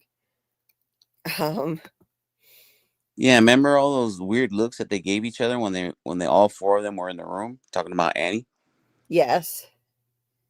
Yeah, there was something very strange about that whole thing. Yeah, I don't think Wendy's in on it, but I think Drew, like as soon as Wendy left the room, the chief gave Drew a weird look. Drew gave the chief a weird look, and I'm getting a strange vibe. And he wanted to shut that whole investigation down. He's like, I don't have the money to get a toxicology screen done and get a CSI team up here or whatever. He just wants to clear Annie's stuff out and be done with it. Fishy, very fishy. Anyway, I don't know what this was about. This was a while ago. Sorry, I'm going through old comments. Teeter said he's warming her up, and Doc said he can warm me up. Do you know what this was about, Carl? Because I don't remember. It was when Tim touched Wendy's shoulder. Oh, okay. And so obviously everyone's expressing their need to be warmed up. I see. Okay. Teeter said, no worries, Julie, doing good. Okay. Thank you. Bill said, wetting the whistle. Okay, I don't know. Sorry that this is like old, so I'm trying to remember what these were about. No fraternizing in Denison PD. Yeah, they shouldn't really be doing that probably, but Kwan, hey, nice to see you. Haven't seen you in a while. Liked stream. I like this show. The adults that run the institute are so mean and cruel. That's why you like it? It makes the show watchable. Okay. You like watching sociopaths who are cruel to kids. Okay, gotcha, Kwan. What the hell? You're funny. I get it. Like it's it's like a sci-fi horror show, and it's like it's intriguing watching psychos. Sure. Or technically not psychopaths. They're sociopaths, if you ask me. Um, you're funny, Quan. He said these two characters are just do it already. Yeah, Wendy and Tim, if you're talking about them. Yeah, just come on. I had that pegged from the very moment that they had a scene together, the very first scene, and she's being bitchy to him for absolutely no reason. It's like this forced hate to love trope. It's forced. If it's done well and it's written well, it's wonderful. This is a trope that goes back ages. I mean, you could go back to Pride and Prejudice by Jane Austen. You know, they hate each other at first, and that makes for a great story. They hate each other. He's rude to her, and then they fall madly in love, and it can be great. But in this show, the hate to love thing made no fucking sense because Wendy had no reason to hate Tim. It's just annoying. I like they're forcing that, trying to make that hate to love trope hook people in, but at least give her a reason to hate him. And then she warms up to him without any reason either. It's just annoying. Anyway, Annette says, I like that. Oh, Annette says to Carl, she likes your alien juicer theory. Nice. Everybody needs to get a taste. It's the new, it's the new energy drink. Yeah. Yum. All natural, organic, psychic youth juice. Oh God. Quan said the fact is parents were really done. Made it awesome. If they're still alive, I'll be disappointed. Man, you're ghoulish tonight, Quan. You're like rooting for the parents. Yeah, the parents are dead. Good. Yeah. I'll be mad if they're still alive. What the hell? I understand though. It's like that's Cole just offered his parents. Yeah, I know. Like sometimes it can be really engaging to watch a show that's just dark, and that's this show. But I agree with you that if they're still alive, I'll be mad just because like they already, they gave us that emotional gut punch of, oh, his parents are dead, and that's awful, and you have to watch him, his reaction to that and his grief and everything. And if it turns out they're alive and that was a fake article, that would be a cheap trick. So I'd have to agree. Petting his lizard paws. Yeah. Oh, by the way, I forgot. I got another email. The guy who plays the hotel owner, what's his name? Oh God, I'm so bad with names. I also got an email back from his agent, and so I should be able to talk to him as well. I should be able to do an interview with him. His name is, I think, Brian. Let's see. Brian. Oh, no, not Brian. Sorry. Brendan Baser. So yeah, he said, Brendan. Well, there's two of me. There's two of you. Oh, look at that. You cloned yourself.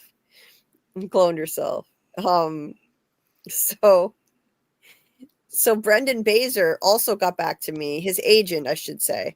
And he plays the weird guy with the lizard at the hotel. And so he's interested in also doing an interview with me. So we're going to set that up. That one's not going to be till later in the month, but we're going to try to set that up, find a time that works for both of us. And so I probably will have at least 4 interviews for the Institute, possibly more. So stay tuned on that.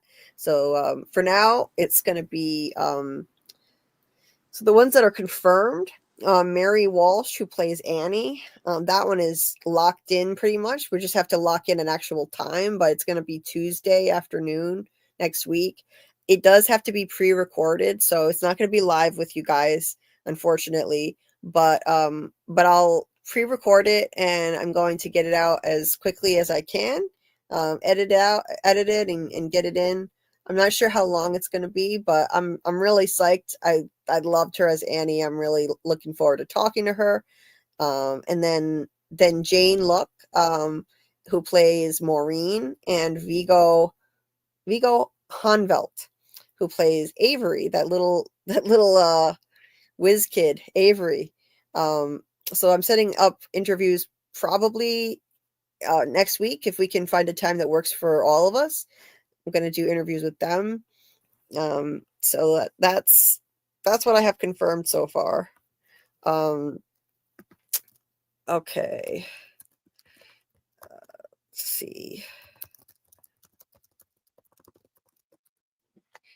Anyway, Quan said they had to do a little body gore with the ear. The ear. Oh, I know. That was so gross, right? With all the blood. That was nasty. Dieter said, "Hey, Doc, you are an amazing person." Yes, you are. Yes, he is an amazing person, Doc. Doc sure is. So 30 likes as of 1:24 a.m. that Carl put in there. Dieter said, "And tonight, watch party for Alien Covenant, Alien, and Alien Romulus in preparation for Alien Earth next week in Julie's Discord watch channel." Yeah, so tonight, that means what is it? Friday night. So Friday night, Dieter's gonna be showing Alien Covenant, Alien, and Alien Romulus. That'll be before FROMacademy with Doc at 12:30 a.m. And that we'll be diving into Martin, by the way, Martin week 2. But yeah, Dieter's going to show those Alien movies. And if you want to join the Discord and watch along, the link to the Discord is in the description of this video. You can join the watch party. And I'm not sure, like, I'm not going to be covering Alien Earth right away. I haven't decided yet, but I might cover it after the Institute ends or in a couple of weeks, because right now I'm just really swamped at the moment. So yeah, next week. Sorry, the cats are making noise. The cats are starting to wreak havoc out there. So I might cover Alien Earth, but I can't do it right when it starts airing episodes, because right now I'm too busy with the Institute and my interviews for the Institute, and also just some life stuff going on right now. So like next week, too busy. The week after that, I'm not going to be able to do it. The following week, maybe. So not next week, not the week after, but the week after that. That'll be the week when we cover the finale of the Institute. So that week, I might maybe be able to start covering Alien Earth. I'm not 100% sure. I'm not making any promises yet. I'm going to wait and see if I like the show. The fact that that I don't have time to cover it right away will give me a chance to try it and see if I like it before I can commit to it, because it's a different kind of show than what I usually cover. So we'll see. I haven't decided 100%, and there's also Only Murders in the Building next month that I'm not sure about that either, to be honest. So stay tuned. We'll see. Doc said if anyone wants to donate to help Critter with his car costs, he is #Critter on Cashapp. So that's another way that you can help our friend Critter. Earlier, Dieter posted his PayPal, and this is another way that you can help him out. He is a total sweetheart, and so if anybody is so inclined, you can put that in there. I mean, you can send that his way. Send him a little assistance. You're thanking me. He's my bestie. What? I'm not sure what this was in reference to because this was an hour ago. Apologies, Doc. But yes, he is your bestie and he's a sweetheart. With Alice said Heavenly Home. I'm not sure what that was about. I'm sorry. Steve said Darth Ominous. Yes. Hey, Justin. I missed this an hour ago. I'm sorry. Justin said this makes more sense why the doctor had that line about Luke not ready with TP powers. One person not ready for the hum can break the mind of the person and destroy the mission. Yeah. Yeah, that's right. Like you know what can happen, you send someone over there who's not ready yet. He had reservations about that. That's right. So that's very true. And it's nice to see you, Justin. I hope you're doing well tonight. Um, and happy Thursday. Happy Thursday to you too, Justin. And let's see. Julie saw the janitor, or what's his name, from the hotel petting his lizard. I forget what his name is, but he's not the janitor. He's the owner of the hotel, Dieter. Let's see. Okay. Hold on a sec.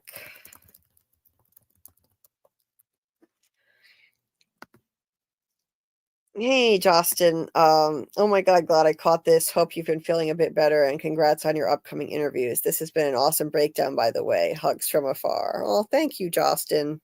Thank you so much. It's so great to see you popping in. And thank you. I'm psyched about the interviews coming up. I really am. I feel like the more I do this, the more comfortable I'm getting, and it's really exciting. I'm enjoying so much just building out a resume now, kind of like a resume of interviews now, like getting more and more experience, and the more experience I get, the easier it'll be to get more interviews, which I'm really loving. It's not something I ever imagined myself doing or expected or planned on doing, but now that I've had the opportunity, I'm thrilled with it. Annette says, sorry I had to refresh, so I'm behind as I had to go back. Annie said hotel bloke blocks her receptors or something, so I think he's in on it somehow, even if unknowingly. Yes, that's right. She said he queers my reception. That's exactly what she said. He queers my reception. She didn't seem to trust him, so she was kind of warning Tim against talking to him. So that's right. Let's not forget that. I trust Annie. Hashtag trust Annie. She's not just a crazy lady. Some of the stuff that she said had kernels of truth in it. Justin says, hey, my friend, good to see you. Hope you are feeling a bit better. Congrats on your upcoming interviews. About to hit 2K subs. Yeah, I'm close. I'm within striking distance. This has been an incredible breakdown. Win stream. Oh, thank you so much. Thank you. I know what W stream means now. I've gotten, knowing you guys, getting to know guys like you online has somehow like made me a little bit cooler, a little less square. Because like when I first started doing these lives, I'd see stuff like that in the chat, and I was like, what does this mean? W this and W that, and then I learned, oh, okay, it stands for win. It's like in hip hop, getting a W means like you won, like you won the hip hop battle, the rap battle or something.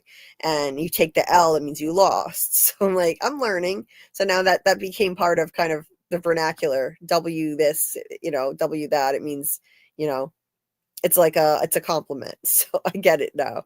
But I was so confused by it at first, that I would see people write that in the chat. Like, I'm learning though. Dieter said, yes, almost 2K subs, more interviews, and I'm sending out emails this weekend for actors and filmmakers of Alien Earth and the It TV show. That's awesome. Thank you so much. Appreciate your help as always, Dieter. Thank you. Let's see. Upstairs could be where the guy from Lost is, maybe. The executives. Yeah, maybe. Dieter said, couldn't do it without Julie's help. She's prepared a great text. Yes. Well, thank you. Thank you. Yep. I write. So I wrote all the emails out, and then sometimes Dieter just sends them for me. He just changes the email addresses on them. So Steve says, how many times did Avery say, "Oh gosh," here? Probably a lot. Probably a lot of times. Avery is the Institute's Tabitha. Yeah, I didn't notice, actually. I didn't notice him saying, "Oh gosh," that many times. I really like Avery, so I don't know. It didn't register with me. My back half is itchy. Oh, Dieter, yuck. That doesn't sound right. Dieter said, I didn't spam, just shared to like, share, and subscribe, posting Keith's interview and all when the chat disappeared. Oh, okay. Yeah, sorry about that. I don't know why the chat disappeared. 1000 XP. I'm gonna have to check and see who the top fans are before I end the stream. Steve said the enemy will provide the means of his own defeat. Sun Tzu. Yes, that's right. Luke quoted that. It's a very wise quote too. And yes, Dieter says you all are amazing people. I love you guys in this community Julie had created. Well, thank you. We love you too and this community. Said the wires just Dieter said the wires maybe just go to a central computer that shows them images. Could be. Steve said he's just trying really hard to get back in that closet with her. That closet with her. What closet? Closet. Can't remember a closet. Sorry about that. I'm like trying to remember, but I'm reading old texts right now, old chats. Dieter says, Julie B, you bravely strive. In Institute's halls, you keep dreams alive. Through shadowed plots, your wisdom flows. The deeper you dive, the brighter it goes. Well, that's lovely. Thank you. Anyway, we all float up here. Yeah, that we all go up the chimney from Avery sounded. It reminds me a lot of we all float. We all float down here, and now in this case, it's we all float up here. Taryn, you're welcome for the shout out earlier. Yep, you're welcome. You like I swear to God, I recognized that face, but I could not think of who that was. I knew that face. And then when you put in the Discord John Griffin, I was like, duh, that's where I saw that face. I knew it, but the name escaped me for some reason. Carl is having some issues with his device, FYI. So no worries. It all happens. It happens to all of us. It happens to me sometimes too. All the time, really. All kinds of issues. Peter said, is Jen the teacher still here? Asking to take my temperature. Okay. Okay, 32 likes. Hey there, David D. It could just be they really truly believe they are saving the world and the lesser evil. Yes, it could very well be. That they think they're saving the world and and maybe they are saving the world, but they're doing horrific things in order to accomplish that. So there's that possibility as well. So yeah, who knows, honestly, but these people seem evil. So here's the link to Taryn's website that Dieter dropped with all the information about Taryn's books, best-selling author there. There's Taryn's YouTube channel and his Amazon page, so you can check that out. And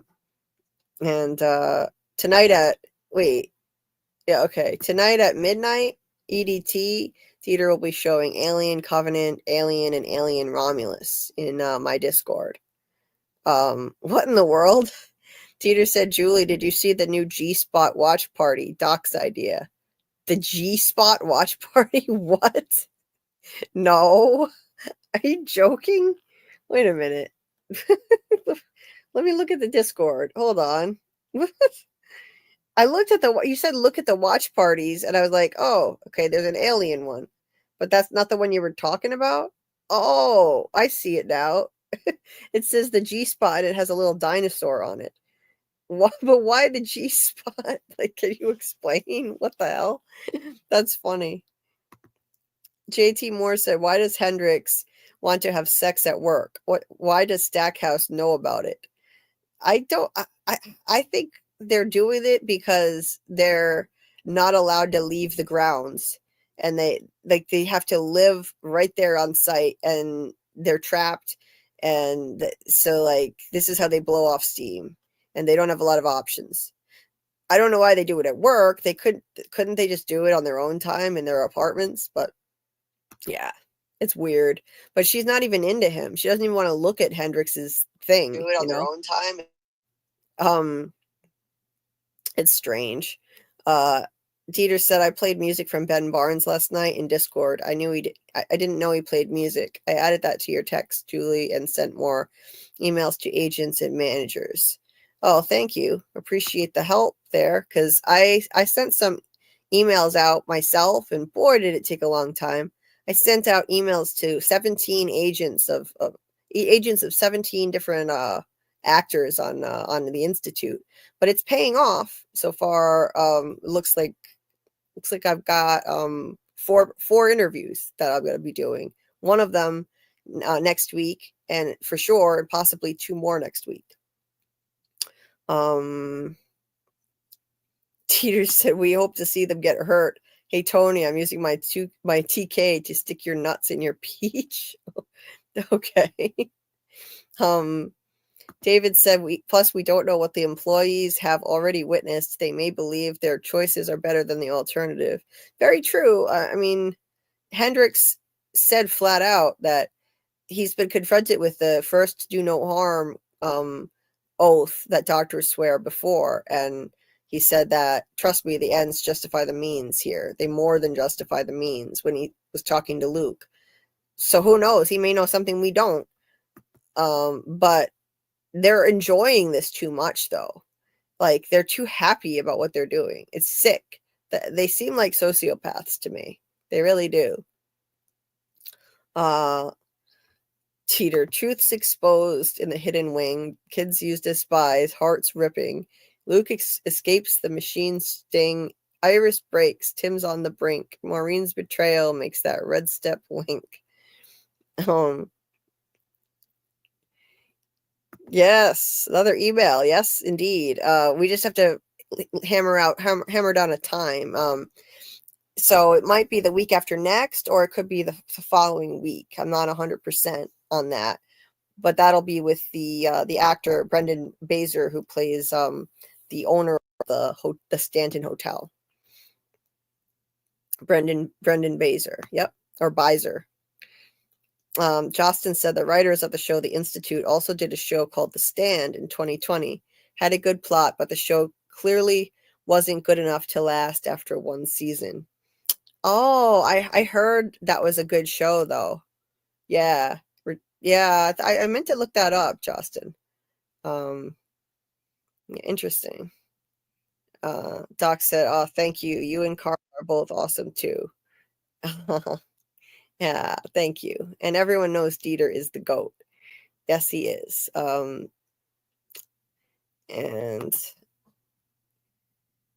let's see. Dieter said, I won't watch the first movie probably, but people requested it. Oh, cool. Well, that's awesome then. Let's see. Dieter said, Doc, thank you. I'll make another cameo soon. No rush on Alien Earth. I'll stream it when I can, and no need to start the live streams early when you do the Institute still. Right. Yeah, there just isn't room in the schedule right now, and I have a lot going on in my personal life too. So I don't have the time to jump into that right now. But maybe in 2 weeks, let's see, 1, 2, maybe like in around 3 weeks time, if I decide to cover it, that's when I'll start. Yeah, Carl is having trouble with StreamYard, with the StreamYard technical issues. So I'm gonna wrap this thing up quickly now anyway. Yeah, now that we're heading out, it's starting to work again. But yeah, I think it's about time to wrap it up, anyways, right? Yeah, it is. I'm coming to the end of the comments already. Or almost there now. And we're at the 4-hour mark. I am beat. I don't know about you. um Yeah, I've been these aliens have been juicing me too. You know what I mean? yeah. The reading the comments has kind of woken me up a little bit, but because like I was just getting so tired reading my notes and going through the pictures, it was kind of like hypnotizing me. I'm like going into a trance, and reading the comments is a little more stimulating. So I'm just going through these quickly, and we're almost done. Thank you, Okay. Jeter. What, Carl? No, I was just saying. Okay, that sounds good. All right. Uh, Teeter said, Julie, you are great at these interviews. You deserve them. Well, thank you so much. It's a lot of fun. I really enjoy it. I never thought I'd be confident or comfortable to do these kinds of things, but I don't know. It's kind of a rush. It's kind of like an adrenaline rush. Interviewing Keith David was just like a totally surreal experience, and I loved it. I really did. I was very nervous, but I think then the more I do these, the more those nerves are going to go away. And there might be jitters. There might be some jitters like that everybody probably gets, even if you're experienced like for a long time. But I know it'll get easier and easier, and I feel ready to move on with the next set of interviews now. I feel like, yeah, I'm energized. I've got momentum now to start these institute interviews, so I'm psyched. Uh, If thanks, you Peter. if you were nervous, Julie, you hit it well because you seem pretty smooth. Other than when he was serenading you, that was the only time that you seemed a little taken aback. Yeah, which who wouldn't be? Keith David starts singing to you, right? I mean, I was not expecting that. So I was like, whoa, okay. And then I was like, okay, got to get back into formal interview mode now, put my interviewer hat back on. And so it took me a few seconds of like awkward giggling, and then I was back on track. Um, and Teeter said this is a dream team. Well, thank you. I think so. If I do say so myself, I think this is a dream team. Carl is a natural at this. So Yeah, I remember the dream team. That's how old I am. what's the dream team? Never heard of it. The dream team is when in I think it's '92 they let the NBA players do the Olympics again in basketball. And Oh, so it was like Magic Johnson and Michael Jordan and David Robinson and Karl Malone. It was like anybody who was anybody in the league was on that team, and they just like destroyed team. They beat teams by like 72 points and stuff. They just dominated. And after oh, they blew up these different countries, those countries they'd be asking for autographs and all kind of stuff like that. They just it wasn't fair. But that's why they call them the dream team. Like oh, like Magic Johnson, Larry Bird, you know, Michael Jordan. Everybody was there. oh, cool. All right. Um, So David D said Lazarus Time Travel Show has 2 seasons. Just came to Netflix from Sci-Fi Channel for those craving time travel series. Oh, I love time travel series and movies, so that's good to know, David. I'll have to look that up. Lazarus, huh? All right, let me make a note of that. Lazarus. Too bad it's a binging show though. Um, I don't like bingeable shows. Wait, so it's a show. Let's see, Lazarus TV show. All right, I'll take a look at that. Anyway, wait, so it's animated. That can't be right. No, it says animated 1 season. That can't be the one you're talking about. Lazarus No, Time. I know there was one that I thought was it was live action, and the protagonist was like a black guy, and there was a whole team that was like in London or something, and they were going back in time and like stopping like major disasters like a nuclear strike or something like that. Could it be the Lazarus Project? Yeah, yeah, that sounds right. British? Is it British? Yes, Yeah. like a British production. Yeah. Hmm. Okay, I found it. I'll add that to my list. Cool. Uh Teeter's doing his Keith David singing about Julie, Julie, Julie, do you love me? Yeah, that was surreal. My short, I made that into a short, and that's got like 600 views now. It has like 3 times the views as the interview itself. I'm gonna have to start making more shorts. The short is now up to 621 views, and the interview has 247. So, um, anyway, speaking of views, I would greatly appreciate it if anybody out there, if you have not checked out my Institute deep dive into episode 3.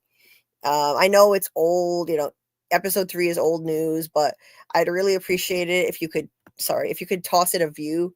I'm at 85 views right now. If I could at least just get triple digits, at least just get over 100, I would feel like, okay, all of those hours of work were worth it. I don't think this show is really picking up much of a fan base, and that's why the videos I'm putting out are struggling more, whereas I was able to release Severance videos late, and I still did fine. My videos did really well, but this one, they're struggling. I'm not hitting the algorithm, there's not much of a fan base, so if anybody out there has not checked out my deep dive into episode 3 of the Institute, just a humble request. If you could check it out, only 30 seconds counts as a view. It's 17 minutes long. Even if you just watch 30 seconds, it's a view. If you watch a few minutes, it's even better for my channel. If you hit the like button, that helps also with the algorithm and other things you can do. You can throw a comment in the comment section. Even if it's just an emoji, that triggers the algorithm and pushes it out so more people can find it and view it. And so all those things really, really help. Every little bit helps. That would be much appreciated. I am still doing my best. I'm going to try to do breakdowns for episodes 4 and 5, but I do have a lot going on right now. I'm going to do the best I can.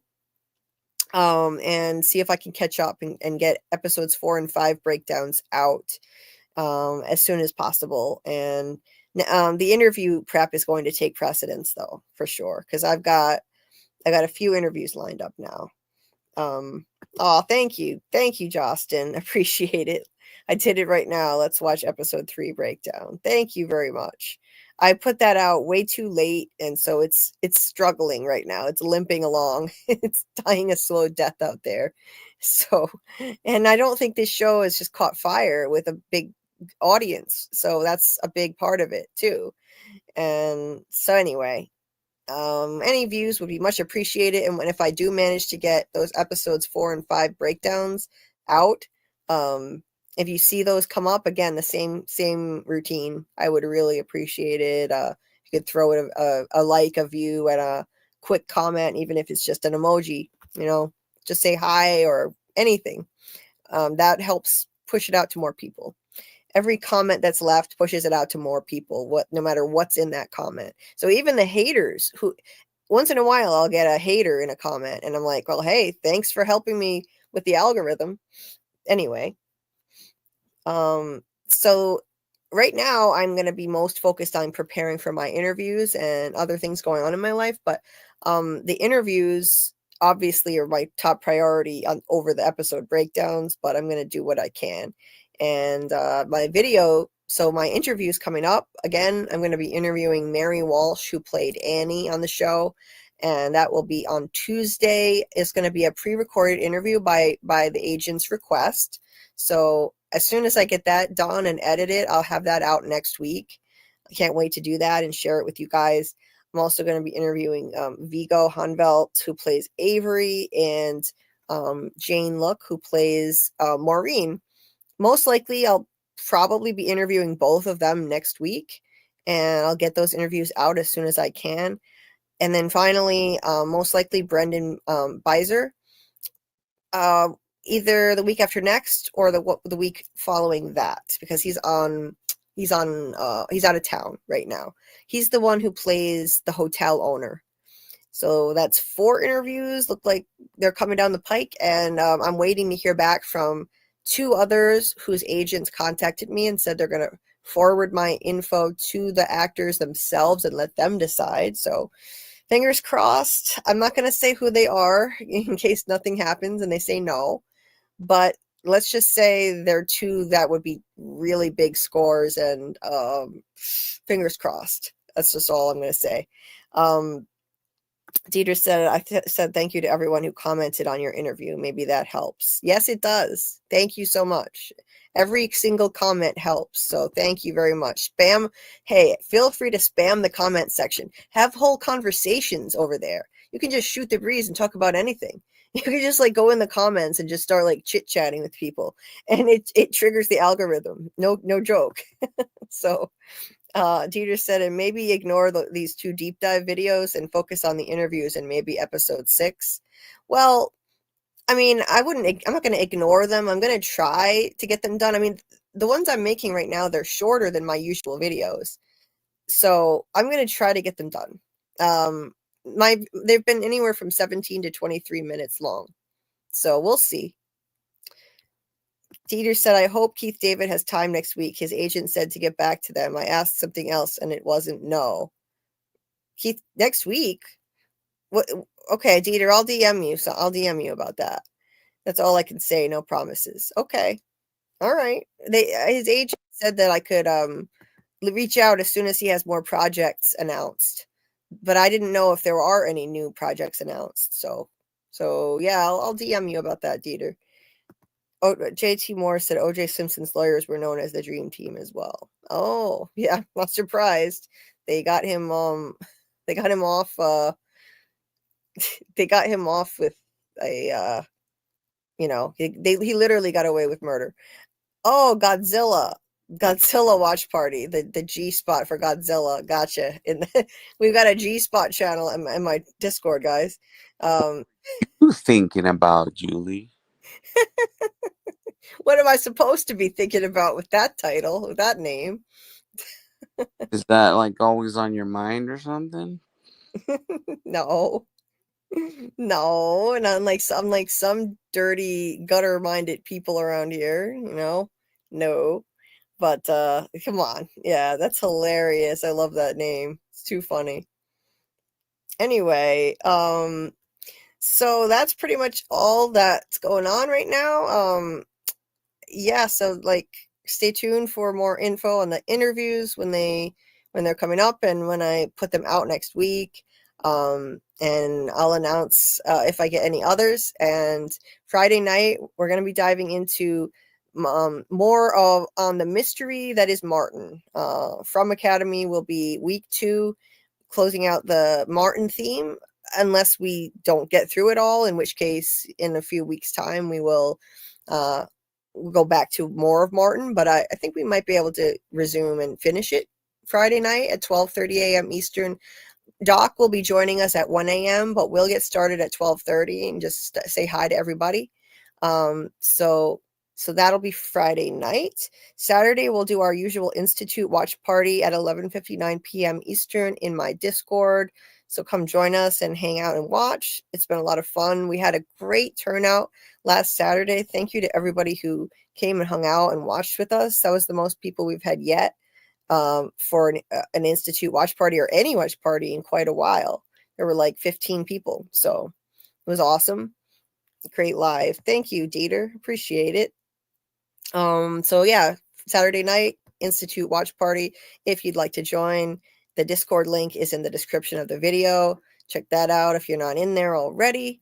And Monday, we are going to try, I'm almost positive we are going to actually pull it off this time, and we will do our Institute live on Monday next week. Not any other day, not pushing it back, Monday. I'm going to try my best. We've been delaying it the last 3 weeks in a row, but so it winds up being Thursday. But we're going to try Monday night at 10:30 p.m. Eastern. Hopefully we will do our deep dive into episode 6 of the Institute, and that will be me and Carl. And then after that, it's going to be a more low-key week than usual. I'm going to be going away a week from this Friday. So there's going to be a 2-week hiatus for FROMacademy starting next week. Carl is back. Let's see. Okay. So not this week, but starting next week, there's going to be a 2-week hiatus for FROMacademy. So I'm going to be doing a bit less in terms of live streams and watch parties and stuff like that. Because I'm going to be away on a trip. The first time in ages. So we're going to resume FROMacademy after that, but we will have our usual FROMacademy this week to finish up with the mystery that is Martin, and looking forward to that. So where are you going, Julie? Where am I going? I am actually going to spend over a week in Iowa, as a matter of fact. I've heard of that state. It's pretty flat. Yeah. I've heard. Yeah, flat as a pancake, right? And it's a beautiful lake, though. Really gorgeous. Gorgeous lake. Thank you, Dieter. Thank you. And 34 likes. Awesome. I'll take it. Thanks, Justin. I appreciate it. It's actually going to be the longest trip I've ever been on in my life, because when I was a kid, the most we ever did was stay like 4 days somewhere and then rush home because my mom would get homesick. So this is going to be a 9-day trip, and like as an adult, the longest I stayed anywhere was 4 nights, but usually it was more like 2 or 3, and that's it. So yeah, it'll be a much needed getaway. Let's just say that.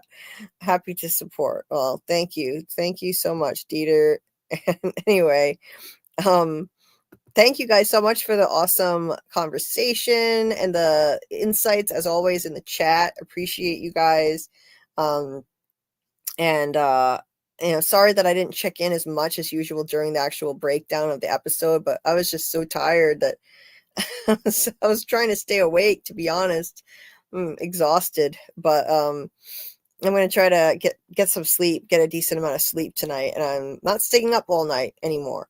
Trying to get out of that habit. So thank you all for the awesome discussion, as always. Thank you, Carl, for being an amazing co-host and backup as always. You're welcome, my dear. You're welcome, Doc. Thank you for your support. Thanks for hanging with us. And have a good night to you too, Doc, and everybody in the chat. Appreciate all of you guys so much. Keep an eye out for any videos I might manage to get out there. Hopefully my episode 4 breakdown will be out in the next few days. I'd really appreciate it if you could give it a view, a like, and a comment, even though it's late. And episode 5, whenever I can manage to get that done, I'll do the best I can. And then we've got episode 6 coming Saturday night in the Discord. So, yes, bye, Dieter, and have a good day or a good night, everybody. I'll see you on the next one. Yeah. That's a theory creaking open, baby. Yo, welcome to the screen where the plot gets bent. Julie B deep dives, not just for content. She don't react, she dissects those threads from the lens. Catching clues y'all missed when the credits end. What you know about freeze framing frames and while you blinking, she building an evidence drum. Got a notebook thicker than the lore itself. In a chat full of nerds with a mental health shelf. Yeah, she sees the glitch, peep the double cross. You just watching TV, she talk to the boss. Every theory and thesis, no throwaway guess. While y'all on season 1, she in season 8. Said rewind and slow it, zoom in, enhance. Julie B caught the symbol in the window glance. While you tweeting what just happened like a clown, she already made a flow chart, color coded breakdown. They don't die like us. They don't vibe like us. They binge and they bounce. We revive that trust. They skip intros, we wear frame. You watch shows, we decode the game. They don't dive like us. Nah, they don't dive like us. She cracked Severance before y'all knew it was deep. Predicted the Last of Us deaths in her sleep. When the camera pans, she ain't blinking once. Catch a ghost in the glass, call it theory punch. Watch parties lit like apocalypse nights. Call-ins while they bringing alien rights. Hey, Julie, I think the trees are spies. Well, I have a spreadsheet that confirms that, guys. Zoom in, boom in, she moving through clues. Spinning Discord in the courtrooms, Lord of views. Got mods with receipts. Time stands with heat. Every rewatch turns into a Reddit elite. You stuck on the surface, we beneath with maps. Cross-referencing lore with the rector's caps. If your fave show got secrets, don't be dumb. Julie got the chalkboard out in From's where it's from. They don't dive like us. They don't vibe like us. They skim the edge. We inside that crust. They zone out, we zone in the pain. You say plot twist, we say nope, chain. They don't dive like us. Nah, they don't dive like us. What's that? That ain't a blooper, that's a plot thread. You thought it was a shadow? She thought it was a coded message from season 3. And she's probably right. Step this way if your mind's unbent. Step that way if your theories pay rent. Say Julie B, deep dive queen. Now zoom, scroll, theorize, pull. Ain't no rabbit hole safe once she got the cloud.